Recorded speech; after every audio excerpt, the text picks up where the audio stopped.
Reaching skills. And you can see here that we do have tags off the Juanitos. Okay, we do see it sometimes. So really a lot of leg strain. You're carrying the pack, everything you have to wear. All To the third floor. He's approaching the fourth. You know, these guys started at the bottom. They've been here. They've been in our shoes. They know how to do it. So great opportunity for you to come out here, show us how it's done.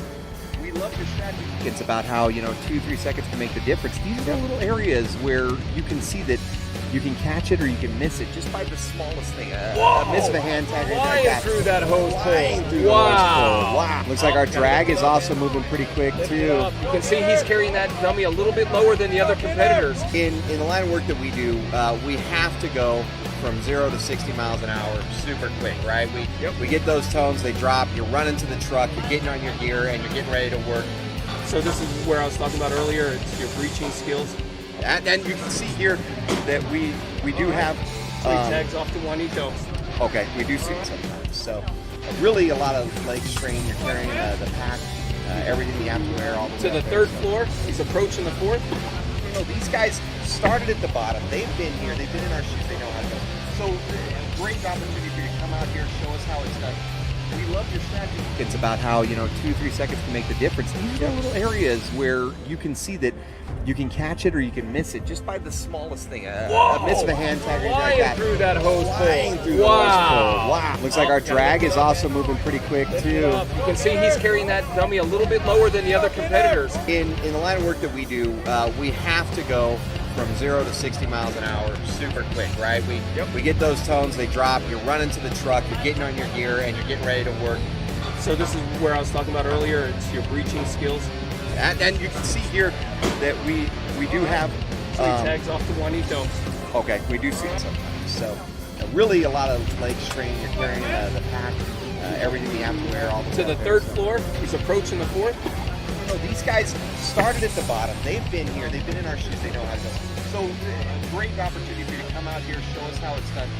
We love your strategy. It's about how 2-3 seconds can make the difference. These are the little areas where you can see that you can catch it or you can miss it just by the smallest thing. A miss of a hand tag. Flying through that hose pull. Wow. Looks like our drag is also moving pretty quick too. You can see he's carrying that dummy a little bit lower than the other competitors. In the line of work that we do, we have to go from 0 to 60 miles an hour super quick, right? We get those tones, they drop, you're running to the truck, you're getting on your gear, and you're getting ready to work. So this is where I was talking about earlier, it's your breaching skills. And you can see here that we do have tags off the Juanitos. Okay, we do see it sometimes. So really a lot of leg strain. You're carrying the pack, everything you have to wear. All to the third floor. He's approaching the fourth. You know, these guys started at the bottom. They've been here. They've been in our shoes. They know how it goes. So great opportunity for you to come out here, show us how it's done. We love your strategy. It's about how 2-3 seconds can make the difference. These are the little areas where you can see that you can catch it or you can miss it just by the smallest thing. A miss of a hand tag. Flying through that hose pull. Wow. Looks like our drag is also moving pretty quick too. You can see he's carrying that dummy a little bit lower than the other competitors. In the line of work that we do, we have to go from 0 to 60 miles an hour super quick, right? We get those tones, they drop, you're running to the truck, you're getting on your gear, and you're getting ready to work. So this is where I was talking about earlier, it's your breaching skills. And you can see here that we do have tags off the Juanitos. Okay, we do see it sometimes. So really a lot of leg strain. You're carrying the pack, everything you have to wear. All to the third floor. He's approaching the fourth.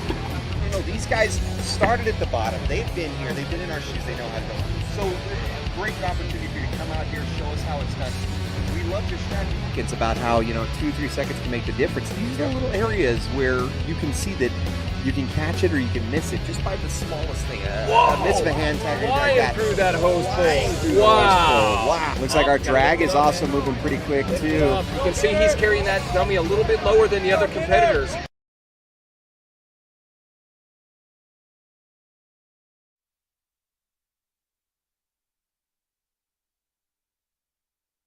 In the line of work that we do, we have to go from 0 to 60 miles an hour super quick, right? We get those tones, they drop, you're running to the truck, you're getting on your gear, and you're getting ready to work. So this is where I was talking about earlier, it's your breaching skills. And you can see here that we do have So he tags off to Juanitos. Okay, we do see it sometimes. So really a lot of leg strain. You're carrying the pack, everything you have to wear. All To the third floor. He's approaching the fourth. You know, these guys started at the bottom. They've been here. They've been in our shoes. They know how to go. So great opportunity for you to come out here, show us how it's done. We love your strategy. It's about how, 2-3 seconds can make the difference. These are the little areas where you can see that you can catch it or you can miss it just by the smallest thing. A miss of a hand tag. Flying through that hose pole. Wow. Looks like our drag is also moving pretty quick too. You can see he's carrying that dummy a little bit lower than the other competitors. In the line of work that we do, we have to go from 0 to 60 miles an hour super quick, right? We get those tones, they drop, you're running to the truck, you're getting on your gear, and you're getting ready to work. So this is where I was talking about earlier, it's your breaching skills. And you can see here that we do have... So he tags off to Juanitos.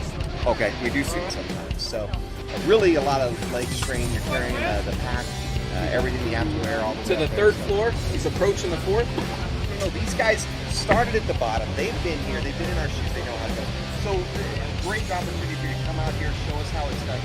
We love your strategy. It's about how, 2-3 seconds can make the difference. These are the little areas where you can see that you can catch it or you can miss it just by the smallest thing. A miss of a hand tag. Flying through that hose pole. Wow. Looks like our drag is also moving pretty quick too. You can see he's carrying that dummy a little bit lower than the other competitors. In the line of work that we do, we have to go from 0 to 60 miles an hour super quick, right? We get those tones, they drop, you're running to the truck, you're getting on your gear, and you're getting ready to work. So this is where I was talking about earlier, it's your breaching skills. And you can see here that we do have... So he tags off to Juanitos. Okay, we do see it sometimes. So really a lot of leg strain. You're carrying the pack, everything you have to wear. All to the third floor. He's approaching the fourth. You know, these guys started at the bottom. They've been here. They've been in our shoes. They know how to go. So great opportunity for you to come out here, show us how it's done. We love your strategy. It's about how, 2-3 seconds can make the difference. These are the little areas where you can see that you can catch it or you can...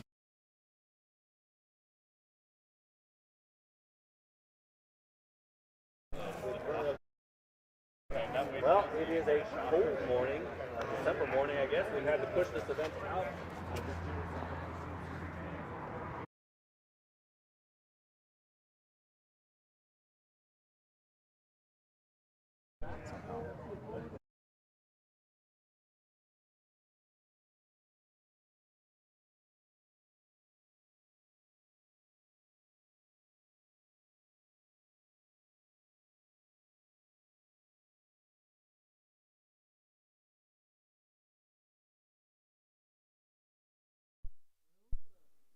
For 30, threat level midnight, and the cool arrows. So a lot of these teams have some veteran members on them, and others are some fairly newer, younger groups. So it's going to be a mixed bag of competition for sure today. Yes, sir. And it looks like we're getting ready here. So we have the course officials, Gary Chavez and Manny out there. They're going to go over the rules with everybody. Give them a good look at that fancy trophy that they stand to have their names put on. Yes, sir. So again, exciting morning for us. Are they going to be able to keep the trophy, or are we going to get... No, the trophy stays at the headquarters, but their name actually goes on to that very trophy. Cool. So. Stanley Cup. Exactly. Very cool. Yeah. Where's It looks like where's our Peter team's Alley getting at? ready, getting their briefing by our field officials there. Oh, dang. So this is the second annual Urbany Cup, and those who don't know, Nathan Urbany was a firefighter with Bernalillo County Fire and Rescue, who unfortunately lost his life to a motorcycle accident back in 2018. In his short time with the department, he really made a huge impact on a lot of the guys and gals here, especially from a physical standpoint. He was a heck of a guy when it came to working out. Yeah, so hard to keep up with that. Yeah, definitely. So this is an honor of Nate, and just a way to keep his memory alive amongst all of us. So there's a lot of passion here. And again, up, you don't have to this year. You can skip a step. But coming down, you do have to hit every step. We don't want anybody getting hurt. It's a lot harder to skip steps coming back down. And the other thing is you have to have hand on the rail going up and coming down. Okay? One hand. Yeah, you don't have to have two, but just one hand on the rail. That's and then when you go to the top, taking up the high rise, some people might choose to have somebody waiting up there, okay? If that person is up there, you just have to make sure that you make the tag. And then we were saying, because somebody had asked you about once they're done, they throw the hose roll has to come hit the ground, over. then you make the Then tag. you can make the tag, as long as that's completed. So can Ruben stand there with it on his shoulder while somebody hoists, and then they just tag and go back down, so he doesn't have to put the high rise back down? Oh yeah, that's fine. Yeah, You want- 'cause last year we had to drop it, yeah, So if you're yeah. doing the transfer up there, Yes, you can just sit there yes. and He could just, yep. If you're doing the transfer, if you choose to do it that way, yes. you know, you're a champion, buddy, but you know. And then whoever brings the high rise pack down, you don't have to set it. You can drop it. Just drop it back in the same spot that you picked it up. On the going up too, you can have that kind of sitting up on an arch and kind of having like down ready to go. Ready to Good on go. the shoulder. I'll be right here at the starting mark. I'm basically going to give you the countdown, as long as you're not touching it before I say go. But you can be pretty much set, ready to go. All right, grab it. Tag, you make the tag before you drop the hose. Like you're coming down the stairs with Drop the hose. You have to drop the hose. Yeah, you have to drop the hose. Because ideally, you're gonna probably want to drop the hose and then run over and tag your next guy who's getting ready to start hitting the Keiser. I would think that's gonna save you time. Can I tag the guy on the Keiser on the ass? Do I understand? You do not. You tag him Did we stand Okay. there like Ruben did last year with the mallet in the air, ready to throw? How did he do it? All you have to do is, I mean, he's ready to go. Just make a tag like that. Boom. Ready. Then you're good. Go. And then another thing too is the person who is on the Keiser, once they've completed the Keiser, you could make the tag. You could have that next person ready to go, make the tag, and they pick up And then the they go to dump, weights. the They go to kettlebells. weights and go, yeah. Okay, because last year I think we had you guys actually. Well, some people Or some it was people were strategy. doing some that. people had somebody ready there to tag. Others, they dropped the sledge, went over the person, Went at the weights, over. and then made the tag. But you can make the tag as soon as you're done with the mallet. Well, I mean, with the Keiser, you're still up there. You could actually make the tag. That person's just waiting for you. Okay. Person who takes the kettlebells, goes through the slalom, please make sure to try to set them down on the mat. I don't want to destroy those kettlebells. They're the training divisions. They're going to get out with the asphalt. Just try to set them down on the mat. If they roll off, no, it's not a penalty. It's not a penalty. I haven't heard anything about penalties for cheating yet, man. And then the last one with the hose, right? Well, hose and the dummy. Oh yeah. So So with the the hose, hose. big thing last year is depending if whoever is doing the weights, if you're the person that's go get the hose, by all means, you're gonna go get the hose. If you have somebody waiting, they can have it shouldered and ready to go. So just depending on how you want to do that. Dummy, you can actually kind of like have your hands on the dummy ready to go. You just can't have them like hoisted or kind I of. think last year was just we could sit him up. But You that's could- it. Yeah, Yes. yeah, we'll have them kind of like that, hopefully for everybody. So, penalty for talking back, or, getting super upset. Is the hose at least So we're like- gonna shut it off every time after every run, and then open it. So that was an issue last year. So it's fully charged for everybody.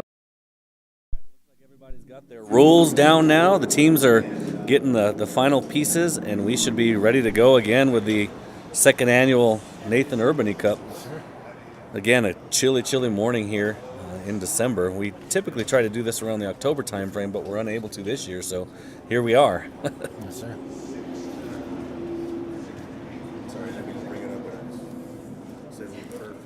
So give me an idea, kind of a breakdown of what we're expect to see this morning as these teams get ready to make this thing happen. Okay, so first they're going to grab a hose reel that weighs approximately 50 pounds. They're going to take that up 5 stories, and they're going to grab another hose reel that's attached to a rope on the ground. And they're going to hand over hand bring that to the top. After they do that, they're going to come back down the stairs, switch partners, and then go to the Keiser. So the Keiser is simulate forcible entry and using an axe. You have to hit that. It looks like, it sounds easy in theory, but it's pretty rough. So you're going to have to hit that. It's going to go 12 feet. It's basically driving a weighted sled with a plastic sledgehammer, basically a rubber hammer. Yeah, it's weighted. And then after that, they're going to go grab 2 weights, and they're going to go in and out through a little cone course there. Then they're going to grab a charged hose line. It's approximately 100 feet or 150 feet. I'm not quite sure. Okay. And then after they do that, that's going to 100 feet, and then they're going to grab a dummy that weighs 185 pounds and do that another 100 feet. So we've got 5 teams that comprise of 3 members each that are going to take on this challenge today. So we've got Wreck-It South, the Average Bros, Threat Level Midnight, 30 for 30, and the Cool Arrows. Be careful on that one, right? Yes, sir. So again, we've got a wide variety of talent out here. We've got some of our more senior members and some of our newer members. So the competition is definitely going to be there. This is very intense on the physical strength side, as well as the agility and cardio side. Yes, sir. So really, it's any teams to win. Yes, sir. And as each team kind of gets in, we'll break it down with the actual participants on there, which will give us a better idea of kind of our odds-on favorite. And we can make that bet early on, kind of taking a look there if you want to make a wager. Yeah. That's a tough one. There's a lot of competition that's out here. Yes, sir. I believe our defending champions are the 30 for 30, and they came in, I think, kind of surprised some folks last year. Yes, sir. We've got a super competitive team, Wreck-It South, who are definitely here to win it. I've been told numerous times that expect to see their name on that trophy, and that team is captained by Commander Pittarelli. They definitely have the confidence. That's for sure. Absolutely, they do. Competitor at heart, Commander Pittarelli is for sure. So again, looking at these teams and knowing what I know, this is going to be a really good competition. Yes, sir. I think we're in for a treat. Yes, sir. All right. So as the teams get ready, putting those last-minute strategies together, we'll have our first team up and ready to go here momentarily. We're looking for right around, I would think, around the 4-minute measure. We'll see as they go.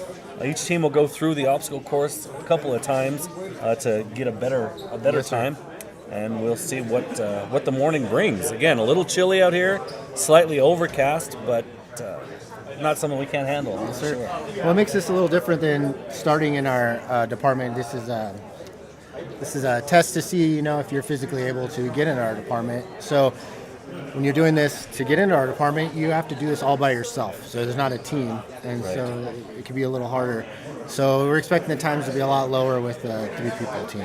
Yeah, and average, it's 6 minutes is typically what it takes for someone to get through it. Average strength, average fitness level. So we, again, expect to see those numbers crushed today with the relay format that's there. So the way this breaks down is it's comprised of three team members. Each team member takes on 2 of the different events within the combat challenge itself.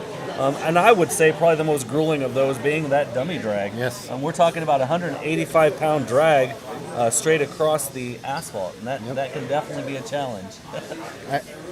Having that at the end is I feel it's kind of symbolic of, you working really hard at a fire scene and having to you're already drained, you're tired, and you find a victim, and you have to, dig deep and get it done and get that dummy to the end, So it's very... And as you alluded to, each of these different areas represent something that you would potentially see in the field ground.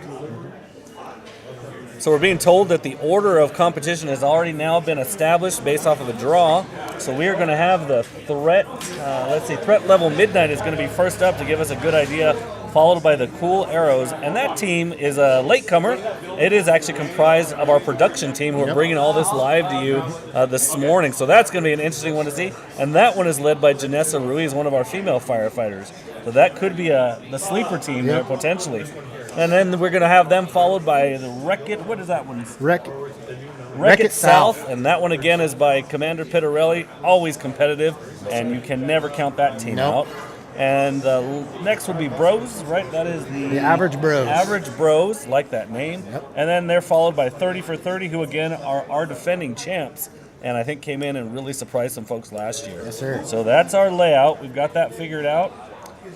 We're seeing folks starting to kind of warm up, getting some stretching going on, a little strategizing going on behind us, as you all can see. And it looks like we are going to get ready to go here relatively quick.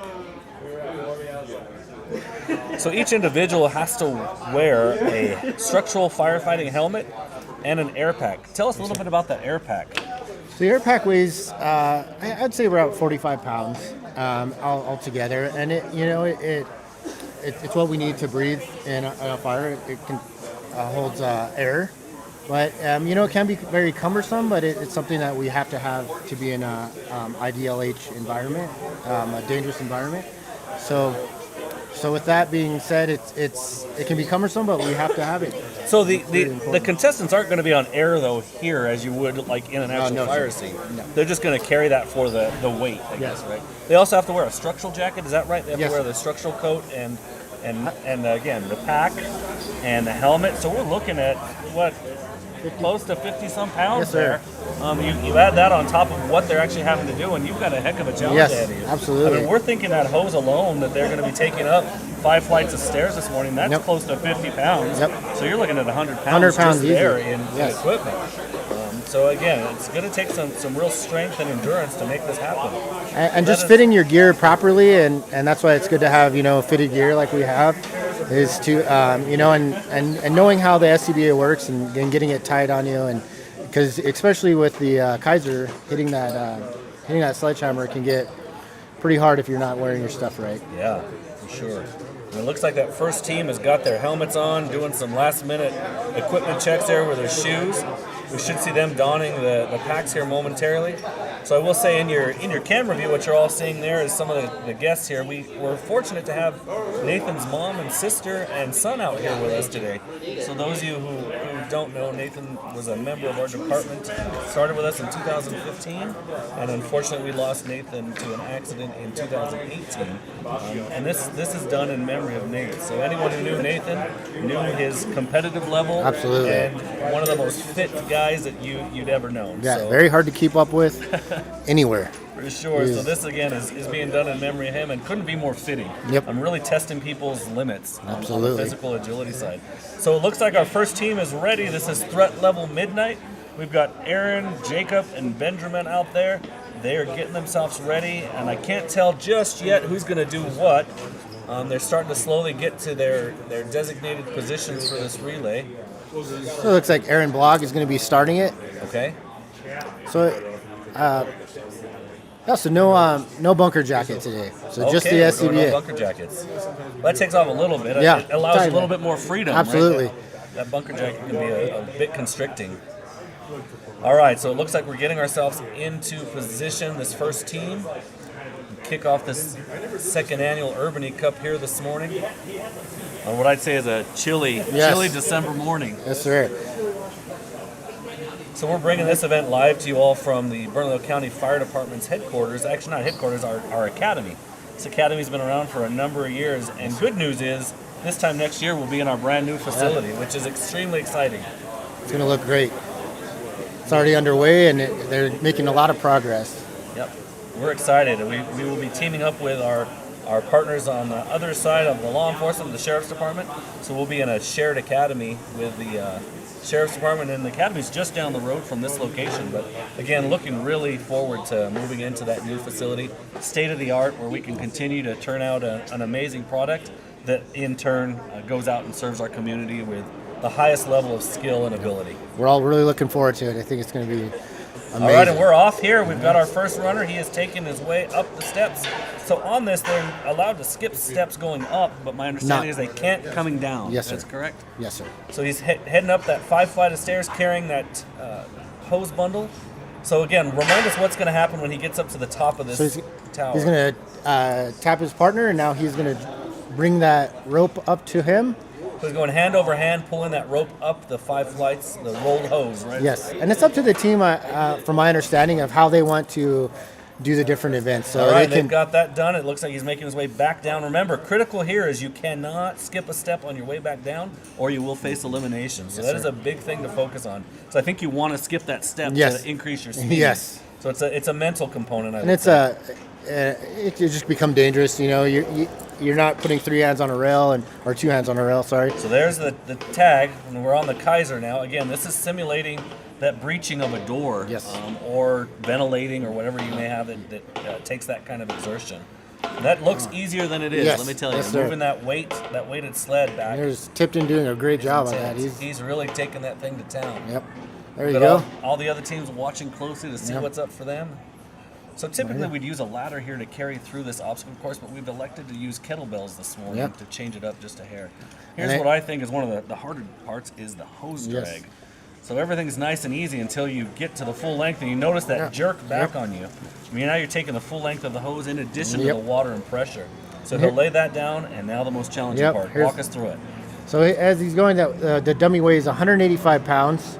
You know, it is an advantage. You know, Tipton's a very tall guy. The shorter you are, sometimes it can be more challenging.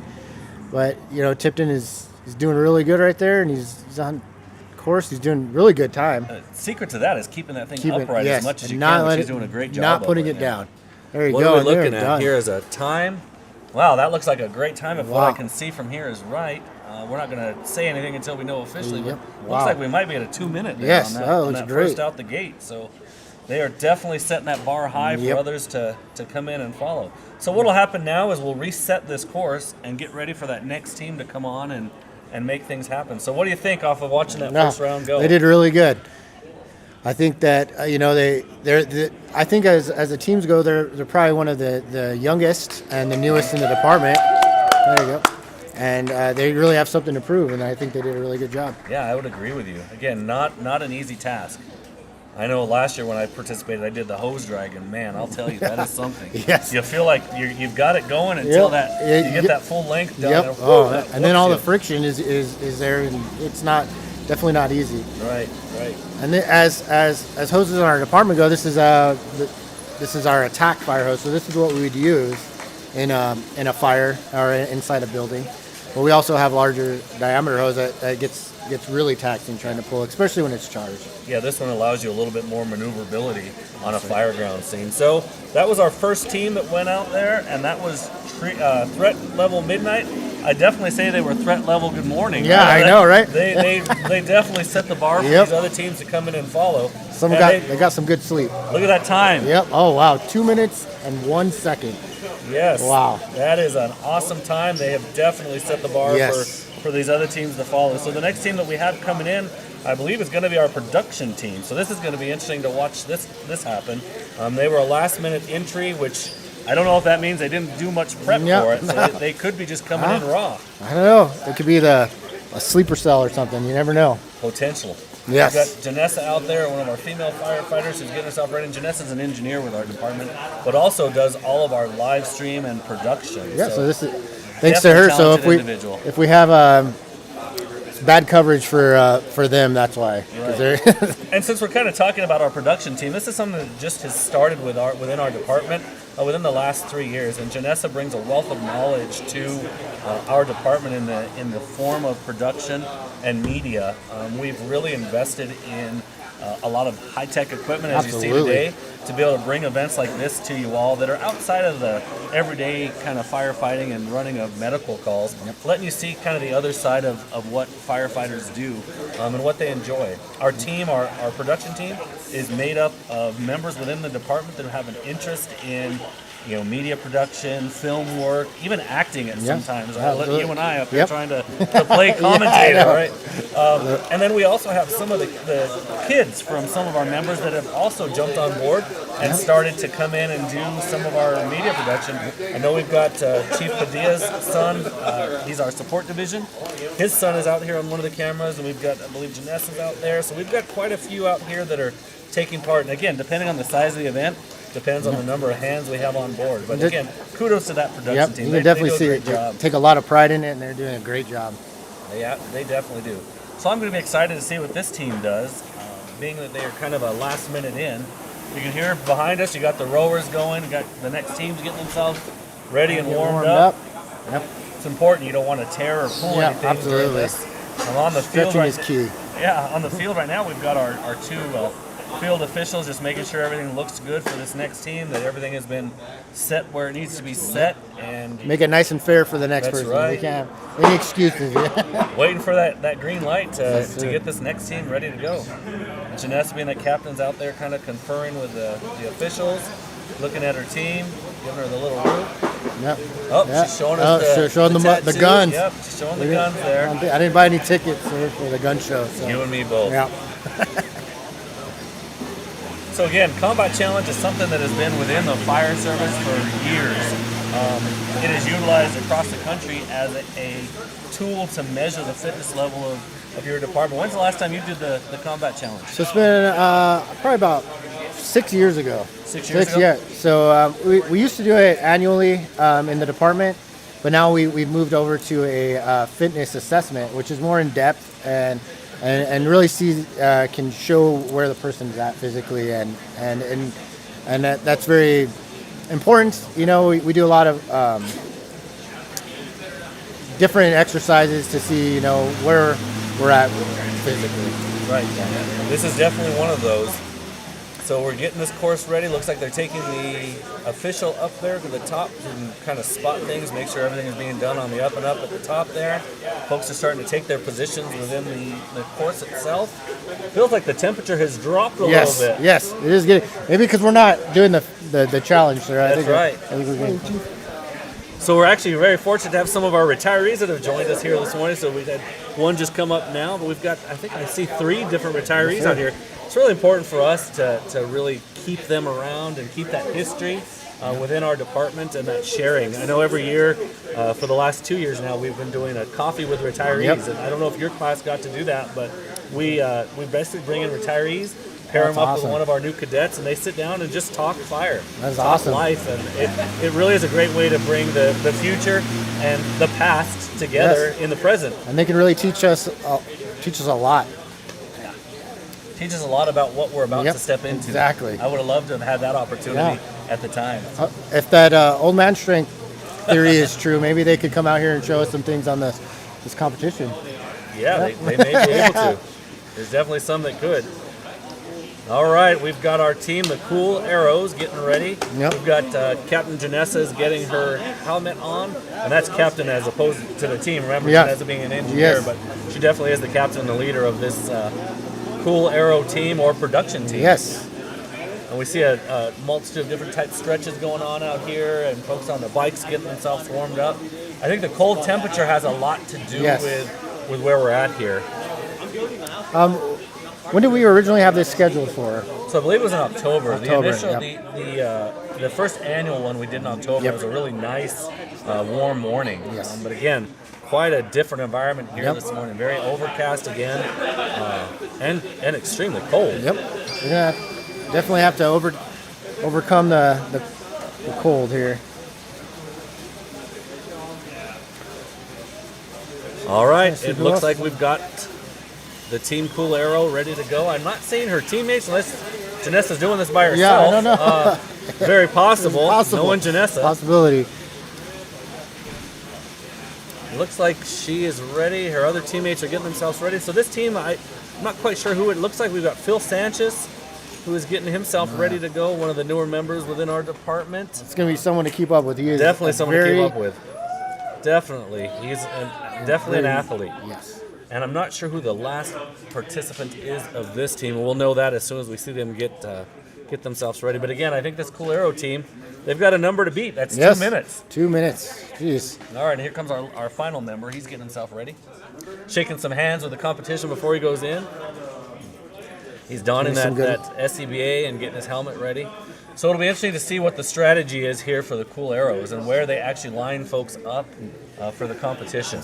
Yeah, it's cool to see their strategy of, you know, who's going to be in what position and where they're going to go from there. So in the past, the first section was only done by one person. So it was nice to see how they incorporated the other guy on top and then switched to the Yeah, and they're free to kind of lay things out as they see it and they want to, right? getting So I set up would here. venture to say here that we'll have Phil Sanchez do the dummy drag. Would be Yes. my guess. It looks like he may actually be doing the hose carry. Yep. Which strategically makes sense. If you're going to have him do that hose carry, gives Then him a he- few minutes to recover Yep. before taking on that dummy drag. And I'm not Exactly. certain that's going to happen, but Yep. I'm thinking Janessa may be doing the Keiser. I did see her doing a little warm-up Yep. earlier on that device. That's something if you haven't done in a while, you really want to, try it out before you. Yeah, no, you absolutely I want to saw do everyone that. in this morning just trying to learn how to do it again because That's there's right. definitely some strategy to it. All right, and we're off. It looks like we've got our first runner going up the 5 flights. There we go. Getting ready to greet that hose roll when he gets to the top. Or maybe not. Okay, Nope, it looks he's like just he's getting- preparing. yeah, Yeah, he's preparing, getting himself in position. Yep. So it looks like they're going to steal from the idea of threat level midnight. Yep. And Good place somebody strategy. up top to do that, rather than having the individual carrying the hose do the hose pull. All right. Anything So, in turn that gives the other person a little bit more time to You're right. cool off as well. so I think we are right. It looks like Phil Sanchez is going to kick this thing off Yep. with the hose carry. Again, definitely a force to be reckoned Yep. with when it comes to physical agility. Absolutely. It definitely takes pride in it. I think Phil was in our last academy class. so he's- I Two academy classes now. Yeah. Yeah, he's Yeah, a you're hard right, worker too. and just a Hard good worker, guy. yep. His wife Stephanie is actually in the finance and budget Oh, department very- within Bernalillo County. So Nice. kind of a family affair Yep, here. absolutely. Bernalillo County. All right, we're waiting for the official start, and it looks like we're getting close. We've got a countdown. We're at 6, 5, 4, 3, 2, 1, and here we go. And Phil we're off. Sanchez. He has got the hose carry. He's taking his time. Looks like he's skipping a step every time. Let's see if that continues as he gets higher up. Oh, and it's already stopped. Starts to burn the calves as you go up that. Yeah, absolutely, carrying right that away. hose. Again, we're thinking about 50 pounds on that Yeah. on that hose bundle. And I think he was kind of surprised to be on this morning. So Yeah, I don't think they he knew was they were gonna be doing this. mentally ready for it. But he's But this just goes to show they keep Yep. themselves physically fit. throughout. Absolutely. It's part of the job. part of the job. Absolutely. So we've got the hose pull again, hand over hand on that hose pull. There we go. Oh, they've hit a little man. hiccup on there. He's doing good. They're going to have to pick it up just a hair if they're going to meet that 2 Yep. minutes. We've slowed down just a bit. Again, coming down on the descent, you cannot skip a Nope. step, which is difficult mentally. Yes. The desire is to try to skip that step. And that'll be an immediate. Yeah. No sliding down the rail or anything. No, You gotta- that'll be immediate Hey, disqualification. yep. We've got Manny eyes on that. Yes. Not messing around here this morning. All right, we've got Janessa getting herself ready on that Keiser machine. Phil's going to drop that hose, and he's going to tag his partner, and then we're off. So here goes Janessa on that Keiser, which we thought that's what she would end up Yep. doing. So you see that strength. This takes a lot of upper body strength combined with leg strength and strategy. Yep. And definitely a lot of technique involved with that. How you place yourself and place your feet in comparison to the weight that you're driving back is critical. Yep. She's doing a good job. Again, that 2 minutes is going to be a tough one to hit. We're sitting at just a minute and 30 seconds right now, so they are going to have to pick up the pace here Yep. if they're going to hang on that 2 minutes. Again, this was a last-minute entry to the competition, so they may not have had that time to prepare as the other teams did. All right, so I was wrong. Looks like we're going to have Phil Sanchez on the hose pull, the hose drag. Here he goes, There he the goes. tag. And he's digging deep. Now's the hard part. He's got Oh, the man, full he height of is. that hose behind him. He is pushing that thing Yeah. through. He's pushing it through, and he's There got you that go. down in Awesome. the tag to Janessa. And she is going to do the dummy drag. She's lifting that thing up again. As high as you can keep that thing up, as upright, the better. So she's making that pull with a 180-pound dummy, making the push back. About She's got halfway that- now? Halfway. She's got that weight behind her. And they're going to miss that mark of 2:01, but still not going to be a not a bad time. Not a bad run for not being prepared for this thing today. And she's almost there. Got that dummy just about down. All right, and I'm Time. seeing a 2 minute and 24 seconds, Yes. which is not going to quite do it. We had a 2 minutes and 1 second last time around, but again, a great effort by the Cool Arrows. They'll get another shot at this here. That's in the nothing to next be round. ashamed of. That was a Nothing very good to be time. ashamed of. They Very can good definitely time. build on that, and I would anticipate this team is going to build on that. Yes, absolutely. This group will go back in, they'll strategize and figure things out. So again, good run by the Cool Arrows. We'll get them out of their SCBAs, give them a chance to catch their breath, maybe grab an orange or something there to get their levels back up, and then back on the cameras, Yep. right? Yes. Back to work Back for the to work, cool yeah. arrows. All right, so we've got our crew out there getting this course reset up for the next group going through. So what do you think? That's the second team. We've seen a 2 minute, almost 2 minutes flat. Yep. And now a 2 minutes and 24 unofficial time for the cool arrows, and there we have it now. It is official. 2:24 for the cool arrows. So again, not a bad time for not actually having the time to prepare themselves. I think they wanted to add a little more competition to this morning's event. We did have 8 teams at the start, dropped down to 5, and cool arrows jumped in, and we were in at 4. So thanks to Janessa and her team for jumping in there. They're doing a great job on the production side. Back to work, no time to recover. They've got to get back on the production side. Absolutely. Just shows you how physically, in shape you have to be a firefighter. They came out here. These are people that, when they go to work, they have to be ready all the time. So, it shows, how in shape our firefighters are. Yeah, it's important, right? The fitness level of our employees, our firefighters, is extremely important, as is the mental well-being. Absolutely. Out here, we've got our course officials out here, which is Manny and Gary. Gary is actually our peer support coordinator, which is a new position to our department. We've known for a long time the struggles that firefighters face, but I don't know that we had ever really put anything to it. Yep. Until just recently, we've really jumped on board with helping to take care of our membership, not only physically, but mentally, which is a really, really critical piece, and we've seen some good stuff come out of Absolutely. They really are putting their best foot forward and putting the well-beings of all of our firefighters and I really I'm happy that we were able to put this program and accomplish what they're doing. Yeah, and also he's a dad to Taco, who's our therapy dog. Man, he is a hit. Everybody. So we've got Taco. He's not here today. We gave Taco the day off, but Taco is our therapy dog, which Gary is the proud owner of Taco, along with his wife. And any of you have had the opportunity to see Taco, he is just an awesome animal. Yes, absolutely. He gets in and he does his job, and he does it well. Brings smiles to people's faces when they're on hard times. And, yes. I guess I never thought that a dog would be that impactful, but it's amazing. Just you need to be having a bad day and you see Taco, and it is an amazing thing. And also with our being ambassadors for the Special Olympics, when we went to one of the events, I think it was bowling, he was the biggest hit there. Yep. He could have been. He was amazing. Well, and we are definitely grateful to Gary and his family for taking Taco into their home and loving him, as he loves on all of us. So great stuff. They're doing a great job with him. They are definitely doing that. So we've got our next team getting ready, and this is the team that, again, I think is the odds-on favorite to win this thing personally. That's Wreck-It South. This is headed up by Commander Pittarelli, who is a competitor at heart. I don't know of anyone who competes as much as Commander Pittarelli. Again, he was telling me just a couple weeks ago that his name is going to be on that trophy. So we'll see if that is to be. We know what the time to beat is right now, and that is 2 minutes, almost 2 flat. Yes. Followed by a 2:24, I believe, is what we had that other time come in. So Wreck-It South is getting ready.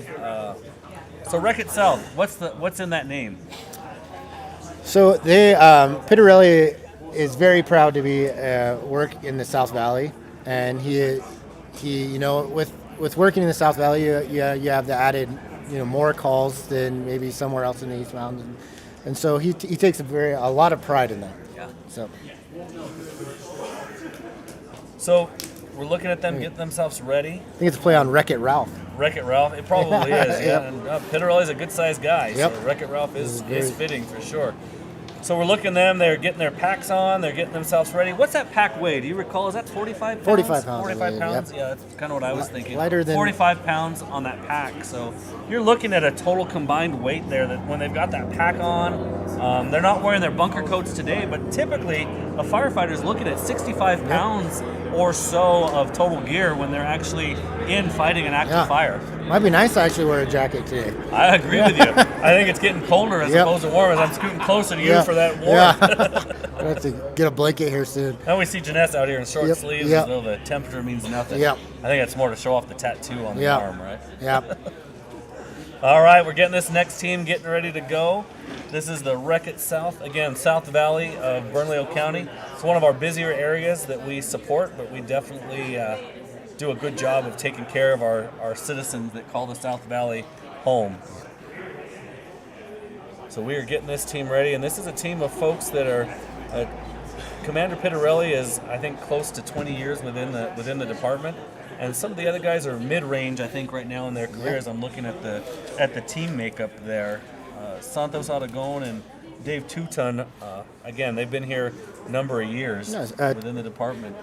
So interesting is Pittarelli was our instructor in the academy. Okay. And Tuton was in the academy with me in 2011. Okay. So yeah, it's full circle. Full circle, definitely. So knowing what you know of Tuton, what do you think? I think he's going to do great. He's a very strong. I think he would probably do the dummy drag if I was a betting man. So I'm thinking he's going to do the dummy drag or something that involves heavy lifting.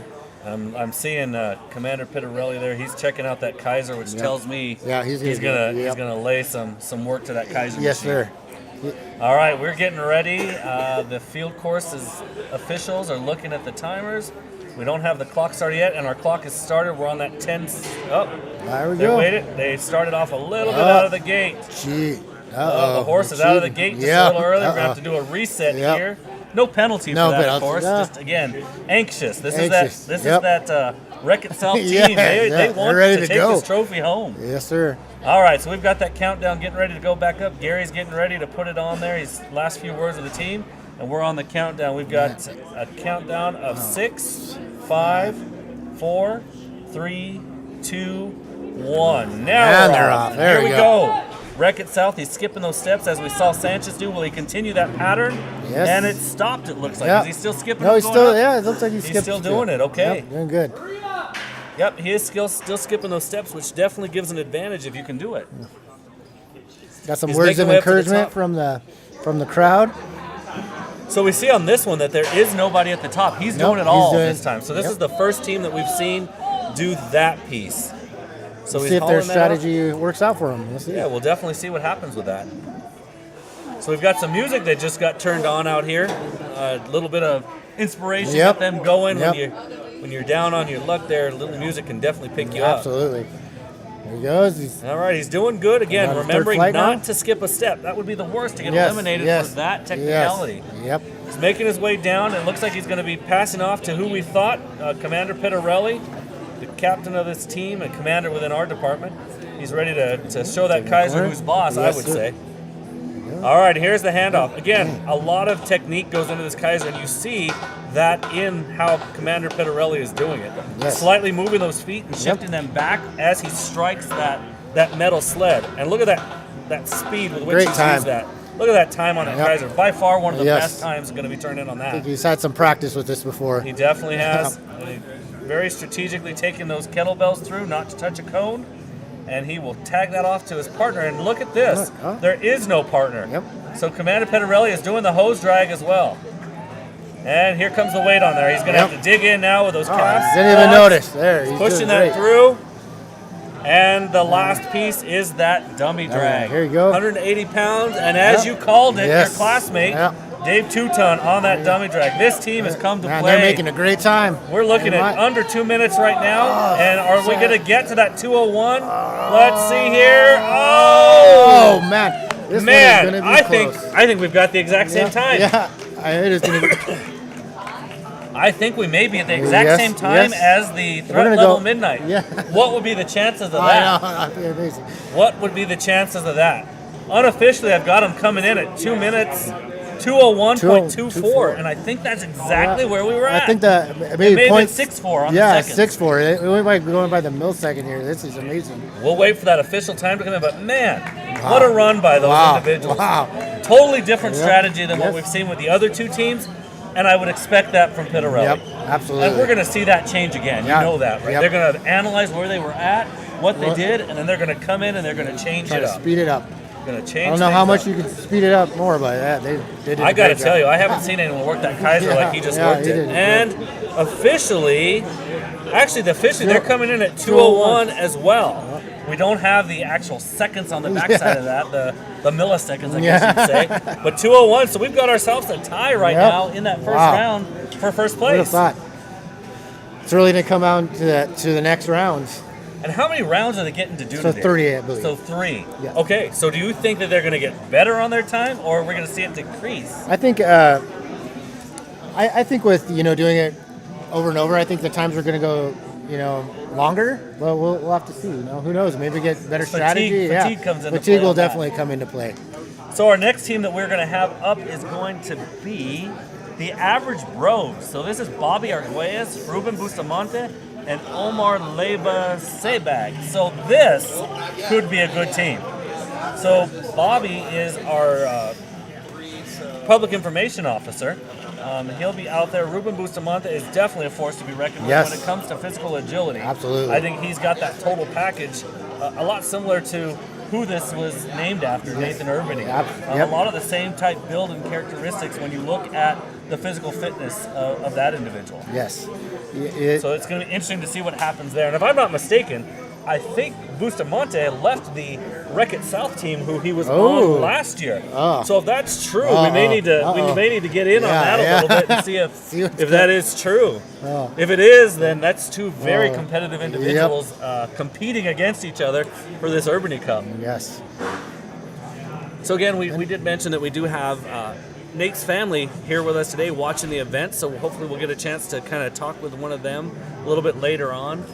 But just great to be able to keep that memory alive and just show how much love this department still has for our brother and my nephew. So a little bit even more personal for me as the fire chief to be able to keep Nate's memory alive here on the second annual Urbany Cup. He was a great firefighter and even a better person. He was just an amazing person to be around, and his personality was infectious. He was always very positive. And We're heading out. We'll see you guys. I'll see you, sir. Thank you very much. Thank you.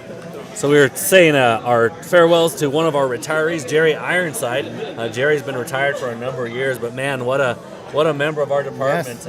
Very steep in history with our department and did a lot of great things.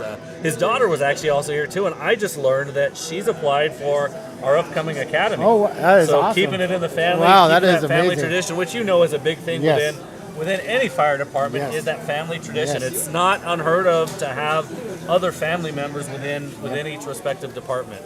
But I will tell you that they have to make sure that they get into each of those departments through the right means, through testing. The combat challenge being one of those that has to happen. All right, so we're seeing something a little different here. It looks like Arguelles has decided to don a tutu for his competition today. Fitting. Yeah, very fitting for Bobby Arguelles, right? Always a joker. Yes. Always a joker. Bobby Arguelles always having fun, and I'll tell you, he got us ready here with some fun toys at our area. So in tribute to Arguelles, we're gonna play around a little bit with some of what he brought us. We've got the little hands here. Let's go, Bobby. We're rooting for you. We'll have Bobby up here working a little bit of the co-host. We're gonna clap for him today. Again, Bobby's a joker at heart, and we wanna make sure that we take that. I'm gonna give him a wave. Little wave there with the little hands that he brought to us to use today. Yo, you got the little feet. Yeah. Okay, I'm not sure how you use the little feet, but again, Bobby, always a joker. He's our public information officer, so always out there spreading the good that our department is doing within our communities. So again, this is a good team, a really good team. I think this team has a chance to definitely get close to that 2 minutes. So again, we got Bobby out there in his fancy little tutu, ready to go. We've got the little bit of camera blurriness going on there, but it'll clear up real quick. We've got Manny making sure everything looks good and safe out there, communicating up to the top, and we've got an official up there at the top who's ready to make sure things are done the way they need to be. We've got one of our cameras going up there to get a better coverage footage up that way. So we've got, who's going to take off first here? It looks like Omar, is that right? It looks like Omar, or is it going to be Ruben? It looks like Ruben. Okay, so Ruben is going to take off and So we have and Omar start at the this top, off. so going back to that original strategy. To of that the same first two strategy. trees, Okay.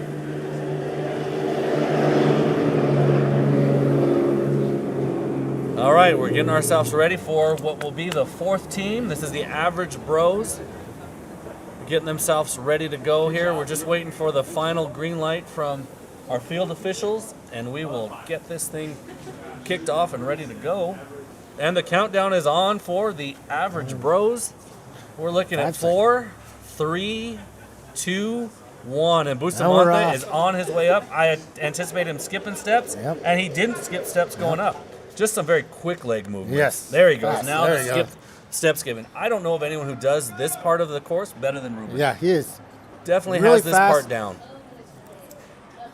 I think that's probably the fastest we've seen someone go up so far. Yep. There he goes, and he's doing that. He's going to drop that hose down, Hand off tag his there. partner. Here goes the hand over hand on the pull, getting that man, roll up. That's a good. You know that Wow, this is that's serious stuff when strategy. you've got the other teams watching as closely as they are. There we go. All Man, right. that was Omar did a great job of getting that. Perfect. Now Right again, up there. coming down those steps, making sure not to skip. That would be a tragedy to Yep. have that done here where you skip when you're on such a path to a good Yes. time. They're doing a great time here. This is going to be. All right, he's making his way down. We've got Bobby Arguelles ready to go on the Keiser. Now let's see what kind of strategy he uses there. And that little toot-toot, and he's working that thing. I don't know if that'll give him an advantage. And he is doing a good job. Yeah, it looks like that tutu is giving him a little advantage there. He's making that thing go. You see him using a lot of the same technique as we saw with Commander Pittarelli. Maybe not as seasoned on, on that device. Oh, but he did a still- great job. That was still a great working time that. as well. Yeah. Wonderful. All right, so we've got the kettlebells, and it looks like Bustamante is on those again. He's weaving his way through those cones, and I'm thinking I see Arguelles Omar- is going to do the dummy Dumb drag. drag. Yes, I see Omar doing a great time with this. He All is right, here we go on that hose. He's very got it out strong. front, and now the pressure comes on. Right about he is so midpoint, fast. you start to get Very that fast. pressure when you've got the full hose.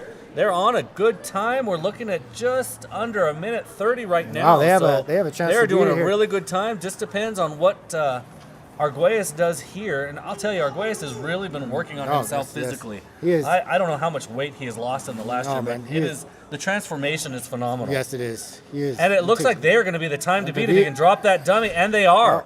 I'm looking at that Wow. as a preliminary of Oh, what 155. Wow. And if that is the case, these are the shockers. Yes. But again, we kind of had some idea that may happen with Bustamante on that team. Yep.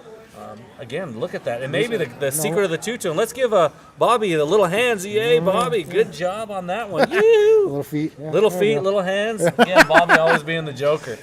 So I like what I saw there. Yes, Again, man, I that can't say I expected that, but hey, Yep. it is what it is, and I'm definitely impressed. A good run by them. Let's give them another little something. What do we got in that gift bag there? Here, we got a little amazing card for him. Hey, Bobby. Let's get you over here. We got a little something we want to give you. All right, we're going to get Bobby here in that little toot-toot. Give you guys a good look at that thing. He's out of breath. He's hitting high fives with his partner. We're going to get him over here. We're going to give him a little amazing, right? Hey, you did. You did amazing. You did amazing. There Thank go. you. Good job. you. Good job to your How do you team. feel it went? I'm sorry. How do you feel Come it on in. went? Get in here with a microphone. Let us know what your thoughts are. You know what? I think it was good. We owe it all to our team captain Ruben for putting together a great You guys strategy have for the all time of to us. beat. You guys are in the lead. Yeah, and Great he job. put together an excellent strategy for all of us.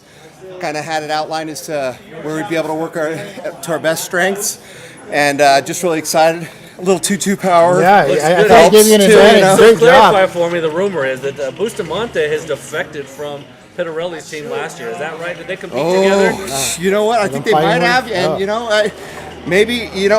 maybe he just said he needed somebody that could bring a good luck 2-2 to the Yes. competition. There it is. To There help it bring is. in that extra Well, power. you so guys yeah. are the Bobby. team to beat now. You guys go out and celebrate this first round. Absolutely. Nice work. Thank you, Good Dave. job. Catch Good you in job. just a bit. Good job, buddy. All right, again, always a fun guy. Again, Bobby Arguelles, our public information officer. I'm Always sure. positive. Yeah, if you see him out in the community, always doing a good job. We got the official time in, and as we called it, 155 is the new time to beat. Wow. And they came in 2-2 in all to make that happen. Yes. That is going to be a hard time to meet. A very hard time to meet. I know that was a good one. We have a big smile on the face of our fitness coordinator out there, Manny. Yes. He's seeing his work come Yes, to fruition there. So exactly. good stuff. So we've got our next team that's up, and that is going to be 30 for 30, right? Yes. And if I'm not mistaken, this should really be the team to beat. Yes. These are our defending champions from last year. Their name is proudly displayed on the Urbany Cup trophy, which we'll get a chance to look at here in just a bit. But this should be the team. Minner is no joke. Nope. We talked about someone who just gets in there and makes it happen. This guy is a competitor. Yes. I believe he does. He runs 10 miles a day, if I'm correct, at work. He is a very physically active fit person. individual. Yes, he is awesome. And he's got a good team there with him. And I believe this is the exact same team from last year. I know they were given the opportunity to pick their starting position. Yep.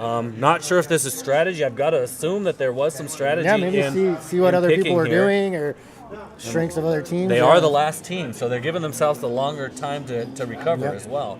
And they know what they got to beat each time. Yes.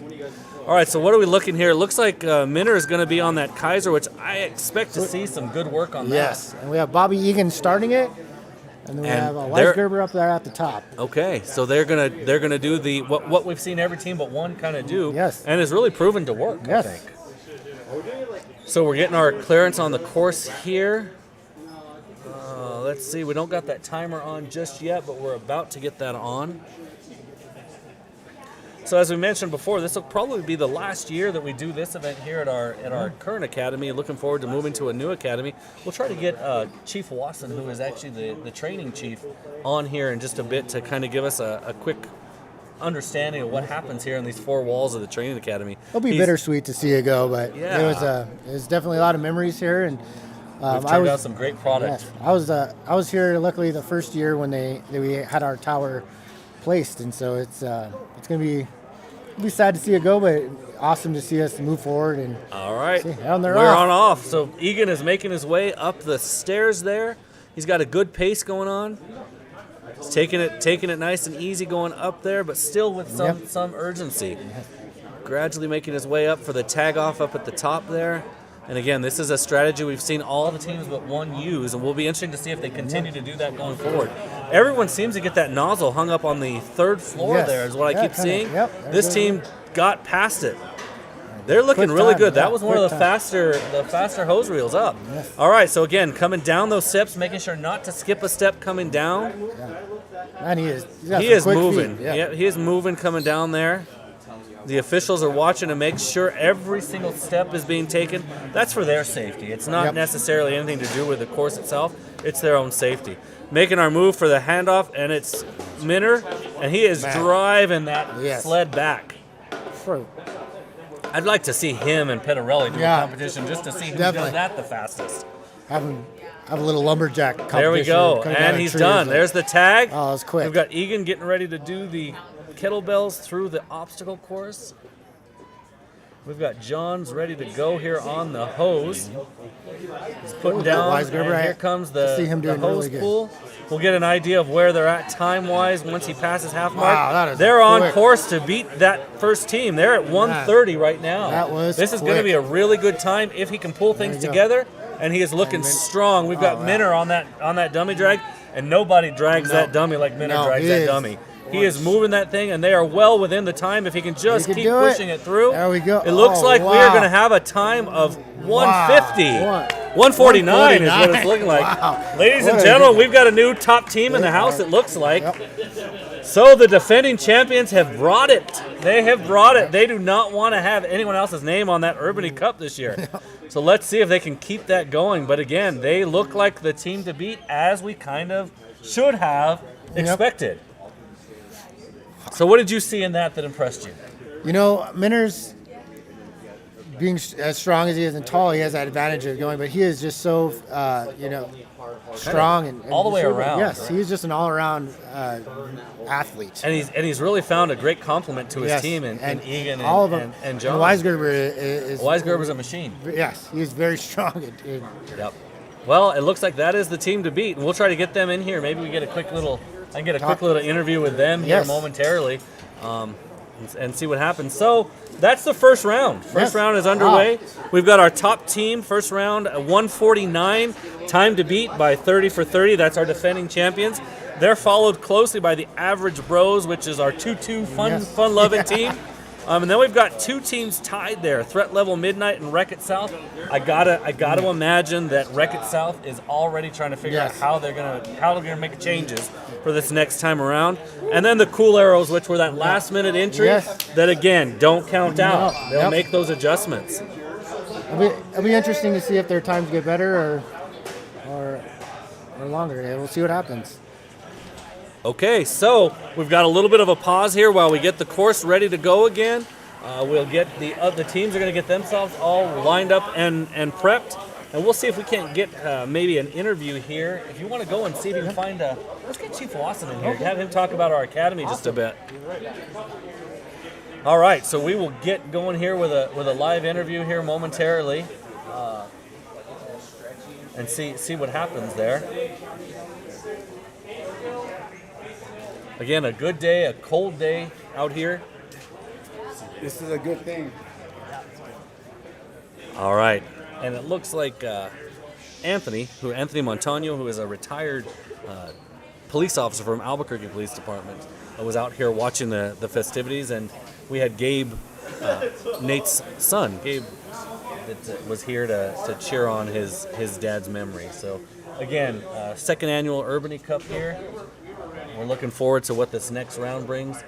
Let me see if I can get one of these guys to come in here and give me a quick interview here. We're gonna have Commander Pittarelli come in and just sit with me for just a second. So is that an order, Chief? Yeah, it's an order. So Commander Pittarelli, you guys did some good work out there. I got to tell you, I'd like to see you and Minner go face to face on that Keiser. Both of you drive that thing like nobody's business. So tell me, what's your thoughts on that first round? You guys came in at 201. I believe it was 201. What do you think? And what adjustments do you guys have to make as a team to be able to get in here and knock off this 30 for 30 defending champion team? Well, I think the strategy, the transition's where you lose your time, right? So we went no transition between the events. So we each basically picked our events in order, and then we went through it, and our time was pretty good, but it's obvious that the guys that are setting up individually where those and making a transition, it's better for them. So are you talking about losing time, right? That transition that happens at the top? So we see a lot of the teams are electing to put someone up there to do the hose pull. Yeah. Is that what you're referring to there? Is your team's the one, I think, that didn't do that, right? Right, because that high-rise pack, when you put it down, picking it up to situate it to come down, you're losing at least 5 seconds there. So by able to sit there waiting with it on your shoulder while somebody hoists, it's just a tag and you go. So that's easily a 5-second save right there. So we've got the team that started this all off getting ready to go. That's Threat Level Midnight. So I got you. If you don't mind, let's call this one together. Kind of tell me what you see based off of your experience and what you know here. So he's getting ready. It looks like they're going to put someone up at the top there to prepare, which is what you were just kind of referencing, right? Yeah. Having that individual up at the so top. we got Blog at the bottom, fantastic paramedic. I've been recruiting him for next shift bid. Okay. He's going to start it off, and then we also got Tipton going up. He's going to do the hoist. He's also a good kid, real sharp, good hustler. I got my eye on him for next shift bid too. There you go. Bring him to the South Valley, right? And then old Semenick down there, I don't think he has enough seniority to ever get close to us, so I'll be retired before I get a shot at him. But there you go. He's pretty sharp on the Keiser. So. All right, it looks like we're going to get that clock reset, and Gary Chavez is working that, and we'll get that countdown. So we're getting ready to go into the second round. I've got with me here Commander Tony Pittarelli, who is from the South Valley and actually the captain of the Wreck-It South team. Give me a little bit of insight as these athletes get ready to go up and start the second round.